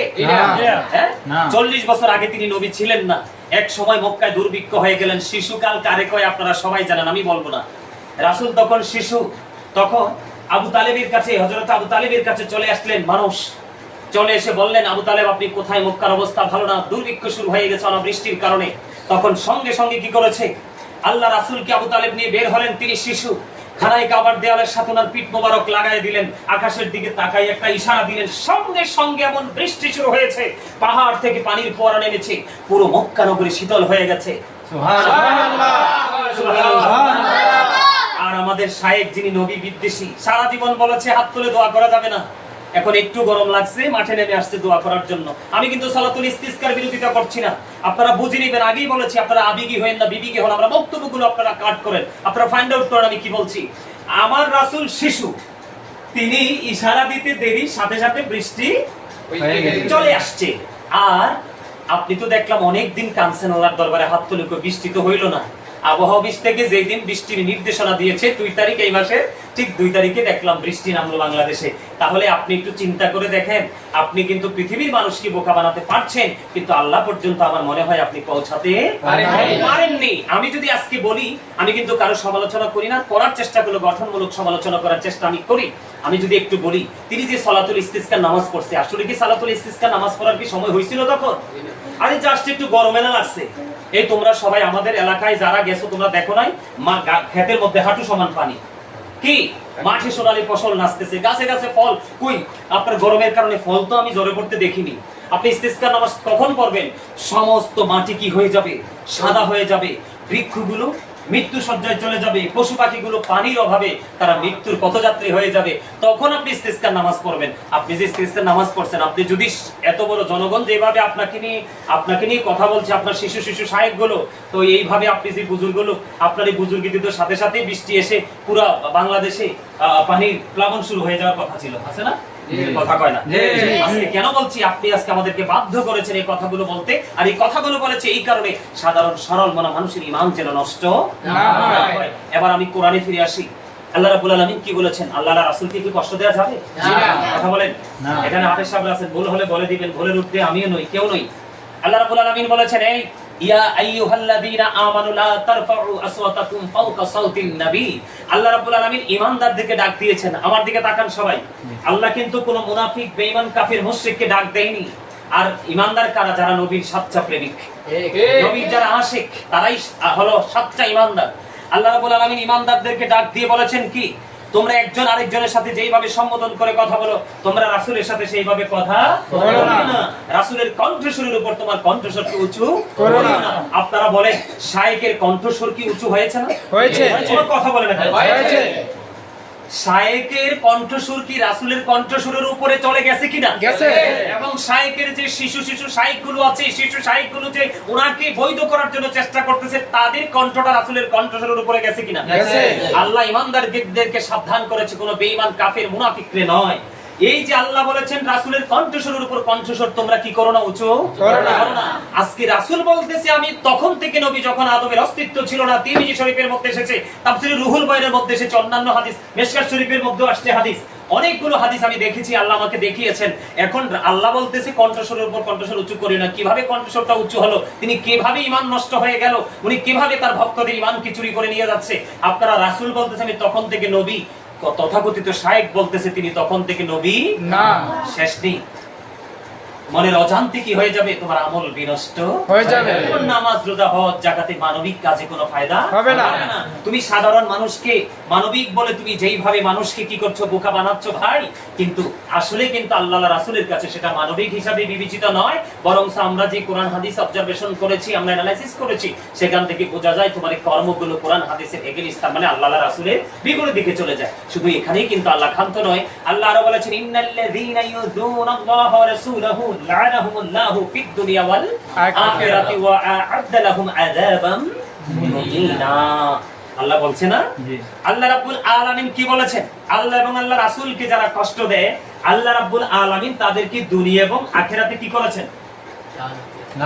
লানত দিয়েছেন, অভিশাপ দিয়েছেন। অভিশপ্ত বলে আল্লাহ রাব্বুল আলামিন ঘোষণা দিয়েছেন এবং বলেছেন ওয়া আ'আদ্দা লাহুম আযাবাম মুহিনা, তাদের জন্য ভয়ঙ্কর শাস্তির ব্যবস্থা আছে। এখন রাসূল বলতেছে আমি তখন থেকে নবী, শায়েখ বলতেছে তখন থেকে নবী নয়, কোরআন হাদিস দ্বারা প্রমাণিত হওয়ার পরেও, এবং এটাকে বৈধ করার জন্য, অবৈধ বক্তব্যটাকে বৈধ করার জন্য, ঈমান হারানোর মতো বক্তব্যটাকে আপনার বৈধ করার জন্য কিন্তু তিনি শিশু শায়েখদেরকে মাঠে নামিয়ে বৈধ করার চেষ্টা করতেছে। কিন্তু কোরআন হাদিসে কোরআন তো আর স্বীকার করার সুযোগ নেই।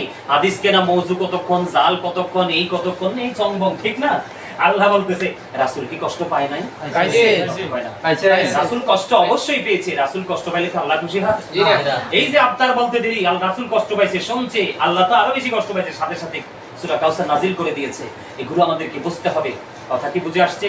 আরে ভাই, তোমার জীবন আমি গাজী সুলাইমান না থাকলে এমন কোনো সমস্যা নেই, আলেম ওলামা না থাকলে সমস্যা নাই, কিন্তু নবী যদি তোমার জীবন থেকে হারিয়ে ফেলে, তাহলে তোমার জীবন দুনিয়া আখিরাত দুটোই জাহান বরবাদ হয়ে গেল, তাই না? এবার আমি আরেকটু বলতে চাই, তোমরা কি বিরক্ত হও? এখন এই সমস্ত শায়েখগুলো সম্পর্কে আল্লাহ রাসূল কি বলেছে? তারা কিন্তু ওই আব্দুল ওয়াহাব নজদের দোষক, ঠিক আব্দুল হক নজ কোথায় আছে? এটা সৌদিতে আছে। কোথায় আছে? সৌদিতে। এখান থেকে কিন্তু গোটা পৃথিবীতে ছড়িয়ে ছিটিয়ে পড়েছে। এটা আমার কথা না তো।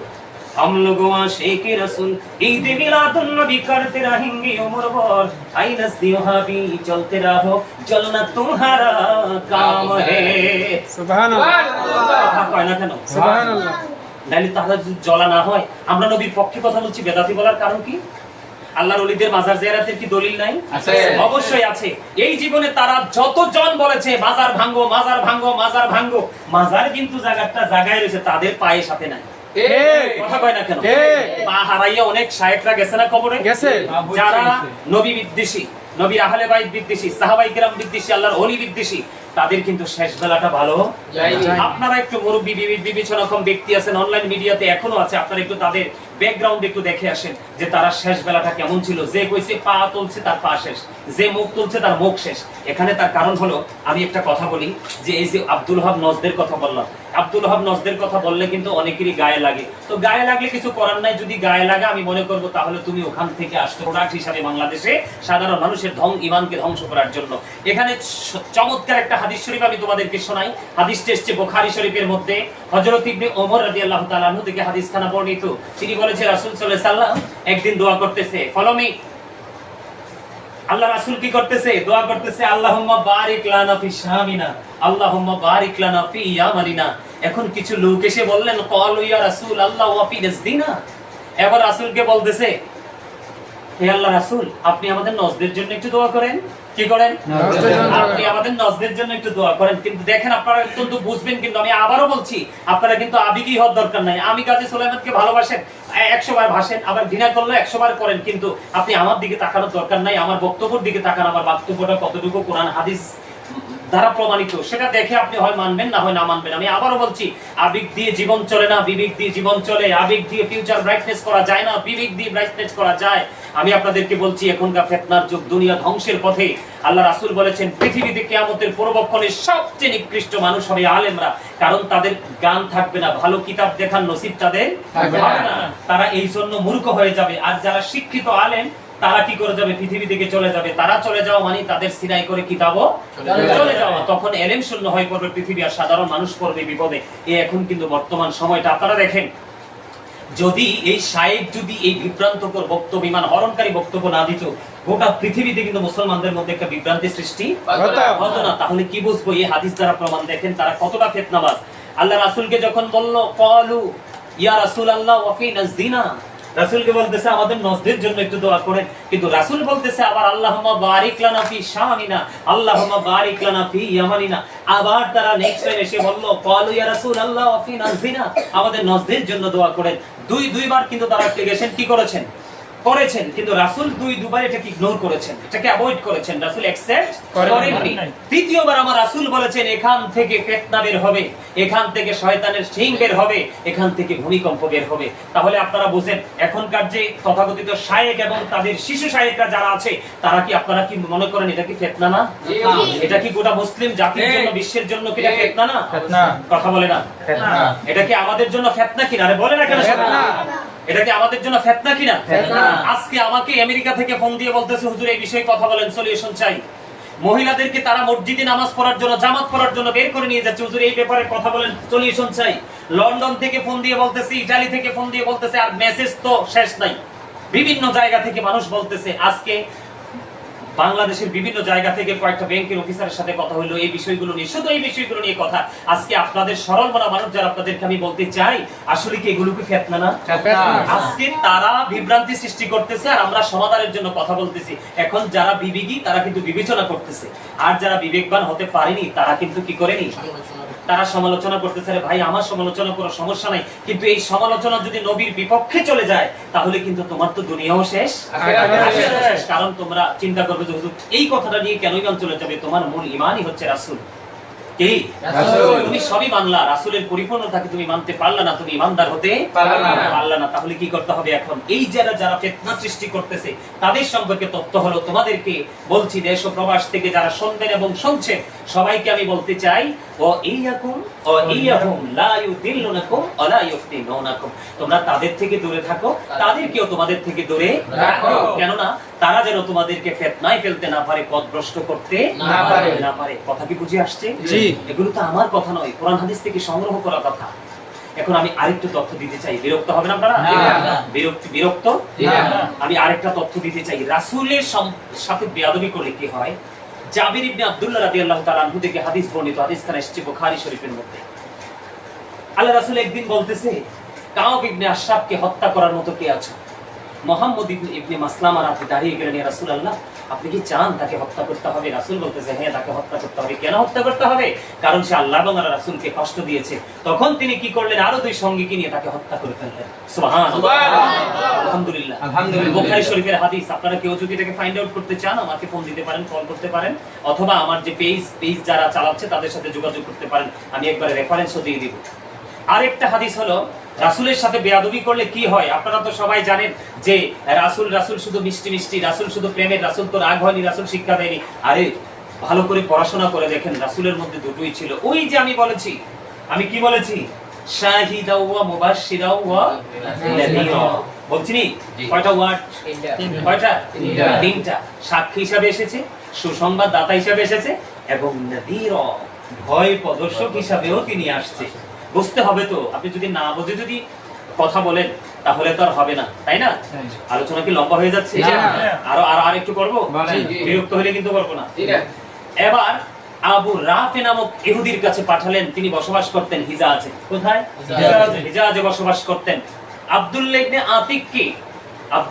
আতিককে দলের লিডার বানিয়ে পাঠিয়ে দিলেন। রাসূলের নির্দেশ পেয়ে চলে গেলেন হিজাজে। যাইতে যাইতে সন্ধ্যা হয়ে গেল। খুঁজতে খুঁজতে ওনার কামরা খুঁজে বের করলেন। বের করার পরে রুমে ঢুকলেন। ঢোকার পরে দেখলেন ছেলে মেয়েদের মাঝে তিনি শুয়ে আছেন, তার মানে মানুষের মাঝে তিনি শুয়ে আছেন। তখন আব্দুল্লাহ ইবনে আতিক রাদিয়াল্লাহু তাআলা আনহু আবু রাফি নাম বলে ডাক দিলেন। ডাক দেওয়ার পরে তিনি বললেন, কে আমাকে ডাকছে? কে আমাকে ডাকছে? এই কথা বলতে দেরি আব্দুল্লাহ ইবনে আতিকের রাদিয়াল্লাহু তাআলা আনহুর চিন্তা ছিল যে শব্দটা যদি ইউজ করি তাহলে যে সারা দিবে সেই আবু রাফি। তখন সাথে সাথে তিনি গিয়ে তরবারি দিয়ে তাকে হত্যা করে ফেললেন। আলহামদুলিল্লাহ বলেন। আলহামদুলিল্লাহ। আরো জোরে আলহামদুলিল্লাহ। একটু মহব্বতে আলহামদুলিল্লাহ। হযরত আনাস রাদিয়াল্লাহু তাআলা আনহু থেকে হাদিস বর্ণিত, হাদিসখানে এটাও এসেছে বুখারী শরীফের মধ্যে। একজন খ্রিস্টান, তিনি খ্রিস্ট ধর্ম তিনি ত্যাগ করে তিনি মুসলমান হলেন। হওয়ার পরে তিনি কি করলেন? সূরা বাকারা, সূরা আলে ইমরান তিনি তেলাওয়াত করলেন। তারপরে তিনি রাসূলের ওহী লেখার দায়িত্ব পেলেন। তিনি আবার পরক্ষণে তার ধর্মে ফিরে গেলেন। যাওয়ার পরে আবার শুধু মানুষের কাছে বলতেছে ঘুরে ঘুরে যে নবী মুহাম্মদ তো আমি যেইটুকু লিখে দিতাম সেইটুকুই জানতো, আর বেশি কিছু জানতো না। নাউজুবিল্লাহ। বলেন না নাউজুবিল্লাহ। কি নবী মুহাম্মদ আমি যেইটুকু লিখে দিতাম সেইটুকুই জানতো, তার বাইরে কিছুই জানতো না। নবীর দুশমন হলে, নবী বিদ্বেষী হলে তাদের কিন্তু বিবেক মরে যায়। কি মরে যায়? বিবেক মরে যায়। সে তো রাসূল বলার পরেই তো সে লিখছে, ওহী তো আর তার কাছে আসে নাই। কথা বুঝতে হবে কিন্তু সবাইকে। হাদিস শরীফের মূল মর্ম কি? ওহী কিন্তু আসছে কার কাছে? সরকারি মদিনার কাছে এসেছে। তো রাসূলের কাছে আসার পরেই তো রাসূল তাকে বলছে, বলার পরেই তো লেখা হয়েছে। এখন তুমি কিভাবে বললা যে আমি যেটুকু লিখে দিতাম সেটুকুই জানতো, তার বেশি জানতো না? এখন আল্লাহ তো অনেক বেশি রাগ হয়ে গেলেন। মানে এই কথা বলতে বলতে তখন আল্লাহ রাব্বুল আলামিন একদিন তার মৃত্যু দিলেন। মৃত্যু দেওয়ার পরে সে মৃত্যুবরণ করলো। মৃত্যুবরণ করার পরে খ্রিস্টানরাও কিন্তু মুসলমানের মতো কিন্তু মাটি করে দাফন করে লাশ। তো দাফন করার পরে দিন চলে গেল, রাত চলে গেল, সকালবেলা গিয়ে দেখে তার লাশটা মাটির বাইরে পড়ে আছে। জোরে জোরে নাউজুবিল্লাহ। পড়ে আছে, বাইরে পড়ে আছে। এখন ওই যে খ্রিস্টান, তার ফ্যামিলি পরিবার, তার সঙ্গীরা, ওই যেমন এখনকার দেখেন না, অবৈধ কাজ করার পরে, ইমান হরণকারী কাজ করার পরে শিশু সাহেবরা মাঠে নেমে গেছে এটাকে বৈধ করার জন্য। ওই আমাদের গিয়াসউদ্দিন আত-তাহিরি সাহেব, উনি বক্তব্য দিয়েছে, উনি চ্যালেঞ্জ করে দিয়েছে, ওনার অতীতকে টেনে এনেছে। আরে ভাই, আমি আবারও বলছি, ওই ব্যক্তি দুইটাকে দেখার দরকার নেই, দেখার দরকার তাদের বক্তব্য, তাদের বিষয় কি। কথা বলেন ঠিক না? তো ওই তৎকালীন সময়ে রাসূল বিদ্বেষী হয়ে ওরা বলতেছে এটা নবী মুহাম্মদ এবং তার সঙ্গীদের কাজ। কেন? কয় সে মুহাম্মদ এবং তার সঙ্গীদের মধ্য থেকে পালিয়ে এসেছে, এই জন্য এই কাজ করছে। নাউজুবিল্লাহ। তারা কি করলো? এটাকে আরো বেশি গভীর করলো। গভীর করে এটাকে খনন করে আবার লাশটা রেখে গেল। পরের দিন আইসা দেখে এটা আবার মাটির বাইরে। নাউজুবিল্লাহ। নাউজুবিল্লাহ। না আলহামদুলিল্লাহ। আরো জোরে আলহামদুলিল্লাহ। আলহামদুলিল্লাহ না, নবীর দুশমনের বিচার হইতেছে, আমরা প্র্যাকটিক্যালি দেখতে পাইতেছি, আমরা খুশি না? খুশি, আলহামদুলিল্লাহ। আলহামদুলিল্লাহ বলার কোনো সুযোগ নাই। আলহামদুলিল্লাহ। তা 2 দিন চলে গেল, তৃতীয় দিন, দ্বিতীয় দিন আরো গভীর খনন করে তাকে মাটিতে পুঁততে গেল। তৃতীয় দিন আইসা দেখে কি, তার লাশটা মাটির উপরে পড়ে আছে, বাইরে পড়ে আছে। এবার তিনি কি করলেন, তখন তার সঙ্গীদের শুভবুদ্ধির উদয় হয়েছে, তখন তারা বলতেছে এটা কখনোই পৃথিবীর কোনো মানুষের কাজ নয়, এটাতে অন্য কিছু লুকায়িত আছে। পরে তারা এই খ্রিস্টানের লাশটা মাটিতে রেখে, মাটির বাইরে রেখে তারা এখান থেকে আউট হয়ে গেছে। আমি আপনাদেরকে একটা জিনিস বুঝাইতে চেয়েছি, রাসূলকে ভালোবাসলে আপনার রাস্তা খোলা, রাসূলকে ভালোবাসতে না পারলে আপনার দুনিয়া আখিরাত কোনোটাই সফল হতে পারবেন না। আমি আবারও আমার আলোচনা একেবারে শেষ প্রান্তে নিয়ে আসছি। আমি দেশ ও প্রবাসে যারা এখন দেখতেছেন এবং পরে যারা দেখবেন অনলাইনের মাধ্যমে, আমি সবাইকে বিনীতভাবে অনুরোধ করব, আবারও বলছি, আমি কিন্তু গিয়াসউদ্দিন আত-তাহিরি সাহেবের নাম নিয়ে যখন তিনি কিছু কথা বলেছেন, এটা মানুষের কাছে ভালো লাগেনি, মানুষ সমালোচনা করেছে। কই আমরা তো নবীর প্রেমিক, সাহাবায়ে কিরাম প্রেমিক, ওলির প্রেমিক, আমরা মাজার জিয়ারত করতে যাই, আল্লাহর ওলিদেরকে সম্মান করি। কই আমরা তো কেউ তোমাদের বিপক্ষে কথা বলিনি, কারণ সে যেটা করছে সেটা তোমাদের কাছে ভালো লাগেনি, তোমরা সেটা নিয়ে ট্রল করেছো। আমরা তো তার পক্ষ হয়ে তোমাদের বিরুদ্ধে কথা বলিনি। কিন্তু আজকে তোমাদের শায়েখ এত বড় অন্যায় করেছে, এত বড় অপরাধ করেছে, যেটা কোরআন এবং হাদিস দ্বারা প্রমাণিত।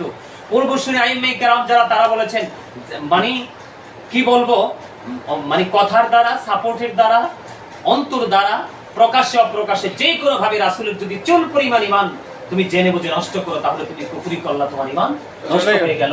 তোমাদের শায়েখ এত বড় অপরাধ করার পরে তোমরা কত ধরনের পায়তারা, উনি মানবিক, এই আমরা তো অস্বীকার করছি না, সবগুলো তিনি করেছেন, কিন্তু উনার কর্মের ফল কিন্তু উনি পাবেন। কি পাবেন? যার যার কর্মের ফল সেই পাবে। আমি আপনাদেরকে বিনীতভাবে আজকের এই আলোচনার মাধ্যমে একটা মেসেজ দিতে চাই, পৃথিবীর অবস্থা কিন্তু ভালো না।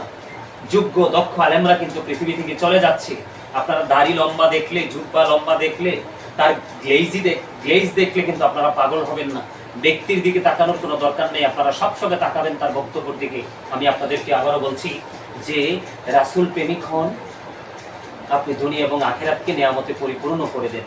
আর রাসূল প্রেমিক হতে পারবেন না, আপনার রাসূল প্রেমিক হতে না পারলে আপনার ঈমান নষ্ট হয়ে যাবে, আপনার জীবনের কোনো কর্মই কোনো রেজাল্ট দিতে পারবে না আপনাকে। তো আমি আজকের আলোচনার মাধ্যমে একেবারে শেষ প্রান্তে বলছি, যে শায়েখ আপনি যে বক্তব্যটা দিয়েছেন, একেবারে কোরআন হাদিস বিরোধী বক্তব্য দিয়েছেন, যেটা ঈমান চলে যাওয়ার মতো, ঈমান নষ্ট হয়ে যাওয়ার মতো বক্তব্য দিয়েছেন। আপনাকে বলবো, আপনারা আল্লাহর কাছে তওবা করেন। জাতির সামনে এসে বুয়া মানুষ সাজ্জা আপনি পর্দার আড়ালে থেকে লাভ হইতো না। এই শিশু শায়েখ দিয়ে কোনো লাভ হবে না। এই দেশে কিতাবে আহলে সুন্নাত ওয়াল জামাতের কিতাবে আলেম ঘরে ঘরে আছে। আমরা হয়তো নগণ্য মানুষ, মাঠে আসি, মানুষ একটু ভালোবাসি, বিদায় আল্লাহর রহমত আছে, মদিনাওয়ালার নেগায় আমরা কথাবার্তা বলছি। আমরা বলছি না যে আমরা অনেক বেশি বুজুর্গ। আমি বলছি সে শায়েখকে আপনি, আমার সম্ভবত আমার বাবার বয়সই হবে তিনি। আমার তো দাড়ি ডিফাক্সের টেনশন নেই, আমার বয়স কিন্তু বেশি হয় নাই। আমার বয়স কিন্তু কি, আমি বাড়িতে গেলে আমার চাচা চাচি আপন স্বজনেরা বলে সব তো চাচারা মুরব্বীরা সব দাড়ি টাড়ি দিয়ে কি রয়েছে, কাঁচা রয়েছে, তুটি ফাঁকছে কেন, টেনশন নেই। তো আসলে উনি আমার মুরব্বী, ওনাকে আমি বিনীতভাবে অনুরোধ করব ওই শায়েখকে, এবং শায়েখকে আবার এটাও বলবো তার সাথে সাথে যে আপনি আল্লাহর কাছে তওবা করুন, জাতির সামনে এসে বক্তব্যটাকে আপনি তুলে নেন, আর আপনার শিশু শায়েখদেরকে আপনার পক্ষে সাফাই গেতে নিষেধ করেন। এই দেশে কিতাবি আলেম, কোরআন হাদিস বোঝার মতো আমরা তো যোগ্যতাই নেই, তারপরও যতটুকু আল্লাহ দিয়েছে একটু বলেছি, আমরা বলার চেষ্টা করেছি শুধুমাত্র সাধারণ মানুষের ঈমান বাঁচানোর জন্য। আবারও বলছি, আপনি আল্লাহর কাছে তওবা করুন, জাতির সামনে এসে ক্ষমা চেয়ে আপনি আপনার জায়গাটা পুনরায় আবার ফিরে যান। কিন্তু যদি আপনি এভাবে চলতে থাকেন, আপনার কিন্তু ফিউচার ভালো হবে না। আর কেন ভালো হবে না? কারণ মানুষ আস্তে আস্তে করে এখন কিন্তু দলিলগুলো পাচ্ছে। কি মানুষ আস্তে আস্তে করে দলিলগুলো পাচ্ছে, মানুষের চিন্তাধারার উন্নতি হচ্ছে, অবনতি না। তাদের সব ভাবনার মধ্যে একটা পরিবর্তন আসতেছে যে আপনি ভুল বলছেন, আপনি রং কাজ করেছেন। এগুলো আমি যে আজকে বয়ান দিয়েছি এবং আমার সহযোদ্ধা যারা আছে তারা বয়ান দিয়েছে, অনলাইনে আছে, যারা বিবেকবান তাদের চোখ কান খুলে যাবে, আর যারা আবেগী তারা কিন্তু চোখ কান খুলবে না। আপনাদের জীবন কিন্তু অনিশ্চিত ভবিষ্যতের দিকে এগিয়ে যাবে। আপনাদেরকে সুনিশ্চিত ভবিষ্যতের দিকে এগিয়ে নেওয়ার জন্য আমি আপনাদেরকে বিনীতভাবে আবার অনুরোধ করব, আপনি আল্লাহর কাছে তওবা করুন, জাতির সামনে এসে বক্তব্যটাকে তুলে নিয়ে আপনি আপনার জায়গায় ফিরে আসুন, জাতির মধ্যে একটা শান্তির বার্তা আপনি দিয়ে দেন। অন্যথায় কিন্তু যেইভাবে আপনার শিশুদেরকে নামিয়ে দিয়েছেন, বকা ঝকা যেইভাবে করতেছে আলঝালভাবে, এখানে তো আমরা কিন্তু থেমে থাকার পাত্র নয়। আমরা কি নই, থেমে থাকার পাত্র নই। আর তারই সাথে সাথে যেই বক্তা বলেছে আমাদের শায়েখ যে কথা বলে তার পিছনে অসংখ্য দলিল রয়েছে, আমি সে শায়েখকেও বলবো লাগাম টেনে কথা বলবেন। আপনি কিন্তু ইতিপূর্বে টাটকা মুনাফিক হিসাবে গোটা জাতির কাছে পরিচিত হয়ে গেছেন। বোধ নাই যে মানুষগুলো তারা আপনার পিছনে দৌড়ায়। আপনাকেও বলবো আগামী দিনে এইসব ধরনের কথা বলতে একটু হিসাব করে কথা বলবেন, কারণ বোঝার মতো, জানার মতো, শেখার মতো অসংখ্য মানুষ এই দেশে রয়েছে, আলেম ওলামা রয়েছে। তো আমি আজকের মতো আলোচনা এখানেই সমাপ্ত করতে চাই। এতক্ষণ পর্যন্ত আমি যে আলোচনা করেছি, আল্লাহ যেন আমাদের সেই আলোচনার উপর ভিত্তি করে আমল করার তৌফিক দান করে এবং ঈমানকে, আমলকে মজবুত করার মতো যোগ্য আলেমের হাত ধরে যেন আমাদের নিজের জীবনকে বাস্তবায়ন করতে পারি। আল্লাহ যেন আমাদেরকে সেই তৌফিক দান করে। সকলে বলুন আমিন। এই বলে আমি আমার সংক্ষিপ্ত আলোচনা শেষ করেছি। ওয়া আখিরু দাওয়ানা আলহামদুলিল্লাহি রাব্বিল আলামিন।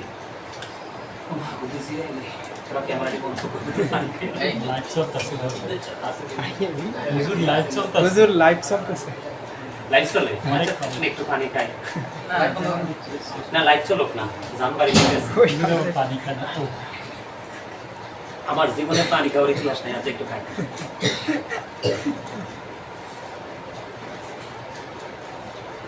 জানবাড়ি যেতেছে, অনেক গরম, প্রচন্ড গরম।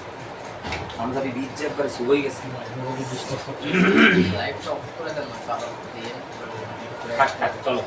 তা আমার আরেকটু কথা হচ্ছে, তোমরা যারা মিডিয়ার লোক, অসংখ্য মিডিয়ার লোক এখানে তোমরা আসছো, তোমাদের কাছে আমার একটা মেসেজ হচ্ছে, এই ধরনের বক্তব্যগুলো অত্যন্ত সুন্দর করে তোমরা জনগণের সামনে, মানুষের সামনে তোমরা কি করবে, তোমরা তুলে ধরবে।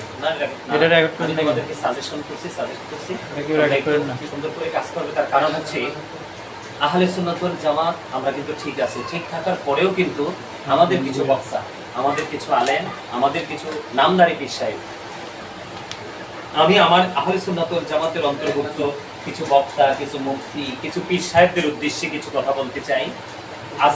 আজকে কিন্তু আমরা একটা সুন্দর একটা জায়গায় কিন্তু আছি। কোথায় আছি? সুন্দর জায়গায় আছি। রাসূল প্রেম নিয়ে আল্লাহকে পাওয়ার জন্য আমরা দিন রাত খুঁজে বেড়াচ্ছি। তো এই জায়গাটাতে আপনি যেহেতু মুফতি হয়েছেন, আপনার এই সার্টিফিকেটের সাথে আপনার বক্তব্যটা অ্যাডজাস্ট কিনা? কি আপনার এই সার্টিফিকেটের সাথে, আপনার এই গ্রাজুয়েশনের সাথে আপনার এই বক্তব্যটা অ্যাডজাস্ট কিনা? আপনি সেই দিকে নজর রেখে কথা বলবেন, কারণ আপনি একজন মুফতি, টেলিভিশন স্কলার। আর যিনি পীর সাহেব হয়েছেন, পীর সাহেবরা কিন্তু খায় কম, ঘুমায় কম, কথা বলে কম। আর আমরা এমন এক সুন্নি জামাতের মধ্যে আইসা পড়ছি এখন, আমাদের পীর সাহেবদের কাজকর্ম দেখলে মনে হয় এত হালকা, আর এত বেশি ঘুমানেওয়ালা পীর সাহেব, এত বেশি খানেওয়ালা পীর সাহেব, এত বেশি কথা বলে পীর সাহেবেরা।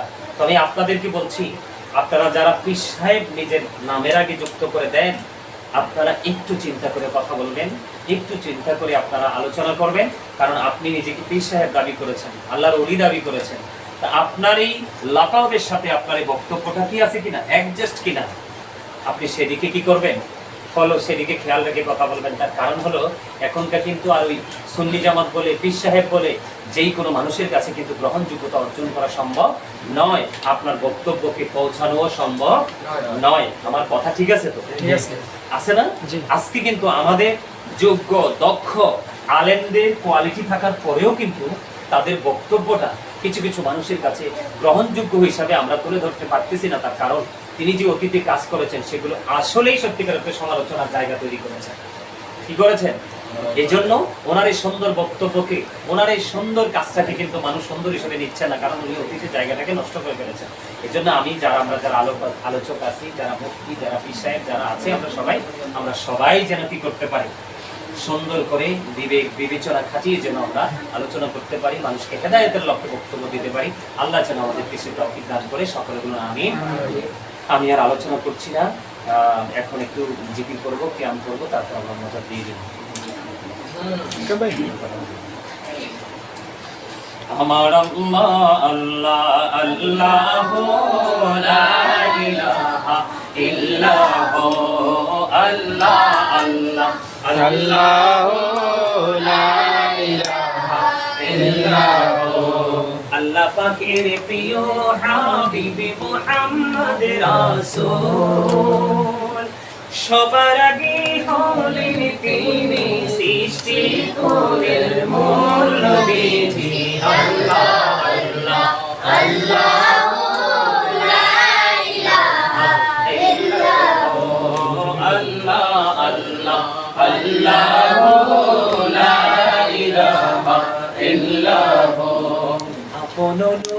ইয়া আল্লাহ করিয়াছি জন আরশের পরে কুরসির তরে রাখিলেন গোপন নবীজি আল্লাহ আল্লাহ আল্লাহ লা ইলাহা ইল্লাল্লাহ আল্লাহ আল্লাহ আল্লাহ লা ইলাহা ইল্লাল্লাহ সশরীরে জিল্লা নবীজি সোনার মদিনায় আসুন সবাই দাঁড়াইয়া সালাম জানাই নবীজি আল্লাহ আল্লাহ আল্লাহ লা ইলাহা ইল্লাল্লাহ ইয়া নবী সালাম আলাইকা ইয়া রাসূল সালাম আলাইকা ইয়া হাবিব সালাম আলাইকা সালামুল্লাহ আলাইকা সাইয়্যিদি ইয়া রাসূলুল্লাহ ওয়া ইয়া হাবিবাল্লাহ নবী গো দেখিলে আপনাকে জীবনে গোনাহ ঝরে যাবে দেখা দেন নবী গো সপনে এই আরজ আপনার চরণে ইয়া নবী সালাম আলাইকা ইয়া রাসূল সালাম আলাইকা ইয়া হাবিব সালাম আলাইকা সালামুল্লাহ আলাইকা মুস্তাফা জানে রহমত পেলা बज में हिदायत पेला को सलाम रसूल आजम इमाम तो का अनोखा जलवाए शाने कुदरत पेला को सलाम मुस्तफा जाने रहमत पेला को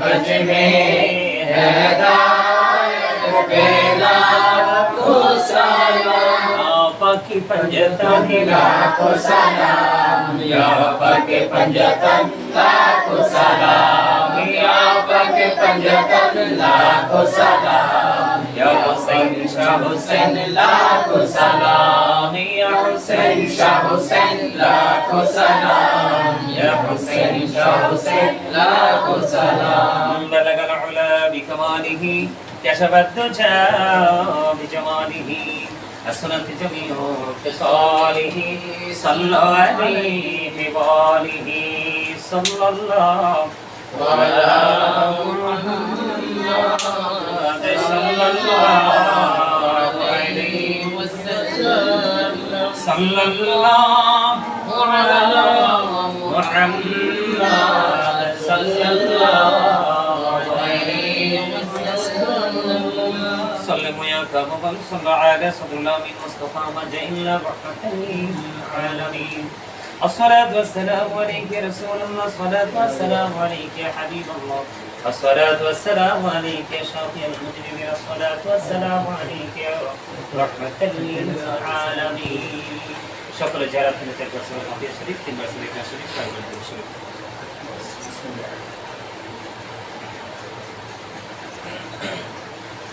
الحمد لله رب العالمين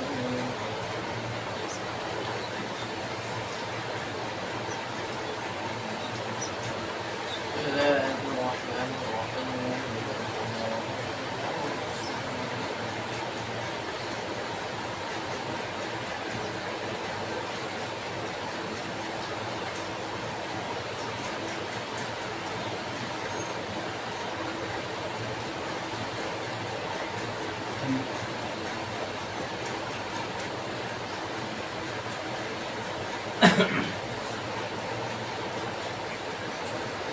اللهم آمين ربنا ظلمنا أنفسنا وإن لم تغفر لنا وترحمنا لنكونن من الخاسرين ربنا لا تزغ قلوبنا بعد إذ هديتنا وهب لنا من لدنك رحمة إنك أنت الوهاب يا رب العالمين আমি গুনাহগার আজকে জামিয়াতুল মদিনা মাদ্রাসায় শিক্ষকদেরকে নিয়ে স্টুডেন্টদেরকে নিয়ে আল্লাহ গো দূর দূরান্ত থেকে আসা মেহমানদেরকে নিয়ে মিডিয়ার লোকদেরকে নিয়ে আল্লাহ তোমার শাহী দরবারে দোতরা হাত করেছে মেহেরবানি করে আমাদের হাত তুমি কবুল আমিন আমিন ইয়া রাব্বাল আলামিন মেহেরবানি করে আমার পাক পরওয়ারদিগার আজকে ইশারের নামাজ শুরু করে আমরা অনেক রাত্র হয়ে গেছে ইয়া রাব্বাল আলামিন আল্লাহ আমরা যত আমল করেছি যত আলোচনা করেছি মনসুরি ক্ষমা করে দিয়ে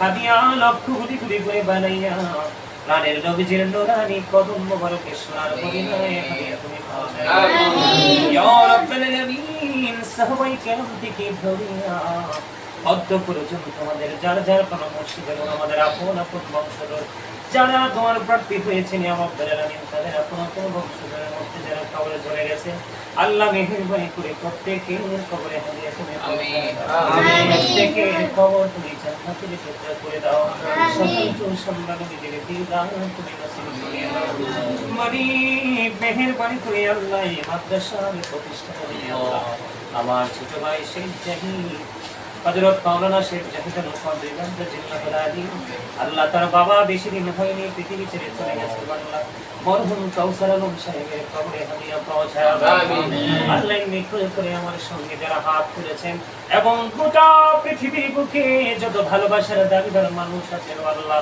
আমি ওদেরকে ভালোবাসি তুমি এবং তোমার হাবিবের জন্য আল্লাহ সমস্ত মানুষগুলো যারা ভালোবাসার মানুষ যারা ভক্তবৃন্দ বিশেষ করে সুখী দুঃখী যারা পাশে এসে ছায়ার মতো দাঁড়িয়ে যায় আল্লাহ তোমার সেই রহমতে ওই বান্দাগুলো তাদের আপন স্বজন যারা পৃথিবী ছেড়ে চলে গেছে মেহেরবানি করে তাদের প্রত্যেকের আপন স্বজনের কবরে হাদিয়া পৌঁছায় দাও আল্লাহ আজকে অনেকে দোয়ার প্রার্থী হয়েছে গতকালকেও প্রতিদিন প্রতি মুহূর্তে মানুষ দোয়ার জন্য দরখাস্ত করে আল্লাহ শুধু দেশ নয় দেশের বাহির থেকে পৃথিবীর বিভিন্ন দেশ থেকে আল্লাহ তাদের আপন স্বজনের কবরে হাদিয়া পৌঁছায় দাও আজকে যারা আমরা এই জান্নাতের বাগানে উপস্থিত হয়েছি আল্লাহ যারা অনুপস্থিত রয়েছেন তারা সহ গোটা পৃথিবীর মুমিন মুসলমানের জীবনের গুনাহগুলো তুমি মাফ করে দাও আমিন হায়াতের মধ্যে তুমি বরকত দাও সকল বালা মুসিবত থেকে তুমি হেফাজত করে নাও খাস করে জামিয়াতুল মদিনা মাদ্রাসা এই মাদ্রাসার শিক্ষক এবং স্টুডেন্ট সহ যারা বিভিন্ন সময়ে টাকা দিয়ে পয়সা দিয়ে অর্থ দিয়ে বুঝে দিয়ে শ্রম দিয়ে আল্লাহ যতগুলো মানুষ এইটার সাথে যুক্ত আছে সবগুলো মানুষকে তোমার কুদরতে তুলে নিলাম জামিন তুমি হয়ে যাও বিশেষ করে শিক্ষক এবং ছাত্র ছাত্রীদের মধ্যে আল্লাহ একটা প্রেমময় বন্ধন আবদ্ধ করে দাও আল্লাহ তারা যেন আপন মনে পড়াতে পারে এবং ছাত্ররাও যেন ছাত্রীরাও যেন পড়াশোনা অর্জন করে যেতে পারে তৌফিক তুমি দান করে দাও আল্লাহ এই মিডিয়ার মাধ্যমে সুন্নাত প্রচার হচ্ছে হক কথাগুলো প্রচারিত হচ্ছে প্রসারিত হচ্ছে ইয়া রাব্বাল আলামিন মেহেরবানি করে ইয়া পাক পরওয়ারদিগার মানি আল্লাহ গো আল্লাহ প্রত্যেকটা মিডিয়ার উপর তোমার কাছে রহমত আমিন আল্লাহ তাদের মিডিয়ার মাধ্যমে গোটা পৃথিবীর কাছে যেন হক কথাগুলো পৌঁছে দিতে পারে সেই লক্ষ্যে কাজ করার মানসিকতা তুমি তাদেরকে সৃষ্টি করে দাও আর্থিকভাবে তাদেরকে সচ্ছলতা এবং সফলতা দুটোই তুমি দান করে দাও আল্লাহ মেহেরবানি করে ইয়া রাব্বুল আলামিন তাদের মানসিকতার মধ্যে পুরো পবিত্রতা তুমি সৃষ্টি করে দাও আল্লাহ তাআলা যেন এক হয়ে কাঁধে কাঁধে কাঁধ মিলিয়ে হাতে হাত মিলিয়ে যেন সুন্নিয়তের ঝান্ডা হাতে নিয়ে কাজ করতে পারে সেই তৌফিক তুমি দান করে দাও আমিন ইয়া রাব্বুল আলামিন মেহেরবানি করে আমার মা বাবা দাদা দাদি নানা নানি আত্মীয় স্বজন মাতৃকুল পিতৃকুল সন্তান সব আল্লাহ সবাইকে তুমি কবুল করে নাও জীবনের গুনাহগুলি মাফ করে দাও হায়াতের মধ্যে তুমি বরকত দাও আল্লাহ মেহেরবানি করে ইয়া রাব্বুল আলামিন আজকে যে আলোচনাগুলো করেছি আমার এই বক্তব্য আমার এই আলোচনা প্রত্যেকটা মুমিন মুসলমানের কাছে তুমি পৌঁছে দিও ইয়া রাব্বুল আলামিন এই আলোচনা শুনে শুনে যেন মানুষ ফিতনা থেকে বেঁচে বেঁচে রাসূল প্রেমের দিকে ধাবিত হতে পারে সেই তৌফিক তুমি দান করে দিও আমিন রব্বানা লা তুজিগ কুলুবানা বা'দা ইয হাদাইতানা ওয়া হাব লানা মিন লাদুনকা রাহমাহ إنك أنت الوهاب رب ارحمهما كما ربياني صغيرا رب ارحمهما كما ربياني صغيرا মরার আগে সোনার মদিনা তুমি দেখাইও মৃত্যু দশার আগে জীবনের গুনাহ তুমি মাফ করে দিও আমিন আমি তোর রবের স্বপ্ন দেখি বাংলার কোচির ঘাটে বেহুশ হয়ে চলেছি যেন এদিকে বেকাবার পথে হাই গো খোদা কেন মোরে পছাইলা কাঙ্গাল করে যেতে নারী প্রিয় নবীর ওই বাজার শরীফে যে আমাকে বেহুশ হয়ে চলেছি যেন এদিকে বেকাবার পথে ইয়া এলাহি বলো সে কবে আমার স্বপ্ন সফল হবে আমি গরিব বলে হব কি নিরাশ মদিনা দেখার নিয়ামতে বেহুশ হয়ে চলেছি যেন এদিকে বেকাবার পথে দয়া করে ক্ষমা করো মনে আমার ভিখারির অধীন বসে ছাড়িব না কহিবার নাহি কিছু আমি গুনাহগার সব কিছু মেনে গো করো আর দেবা ভালো মন্দ সবই আছে তোমার জন্যে দরিবে না দোষ প্রভু আশা রাখি মনে ছোট বড় সব কাজে করো মেহেরবানি তুমি হাসিবি তুমি হাসিবি তুমি রব্বানি رب ارحمهما كما ربياني صغيرا رب ارحمهما كما ربياني صغيرا আল্লাহ যেদিন সাকরাতের বিছানায় শুইব সাত সমুদ্রের পানি দিল তৃষ্ণা মিটবে না গো আল্লাহ ওই কঠিন আল্লাহ বিপদের সময় প্রাণের নবীর পবিত্র প্রাণের নবীজির পবিত্র চেহারা মোবারক দেখাইয়া আমাদের প্রত্যেকের জবান ও কলমে জারি করে দিও মধুর কালিমাতু লা ইলাহা ইল্লাল্লাহ মুহাম্মাদুর রাসূলুল্লাহ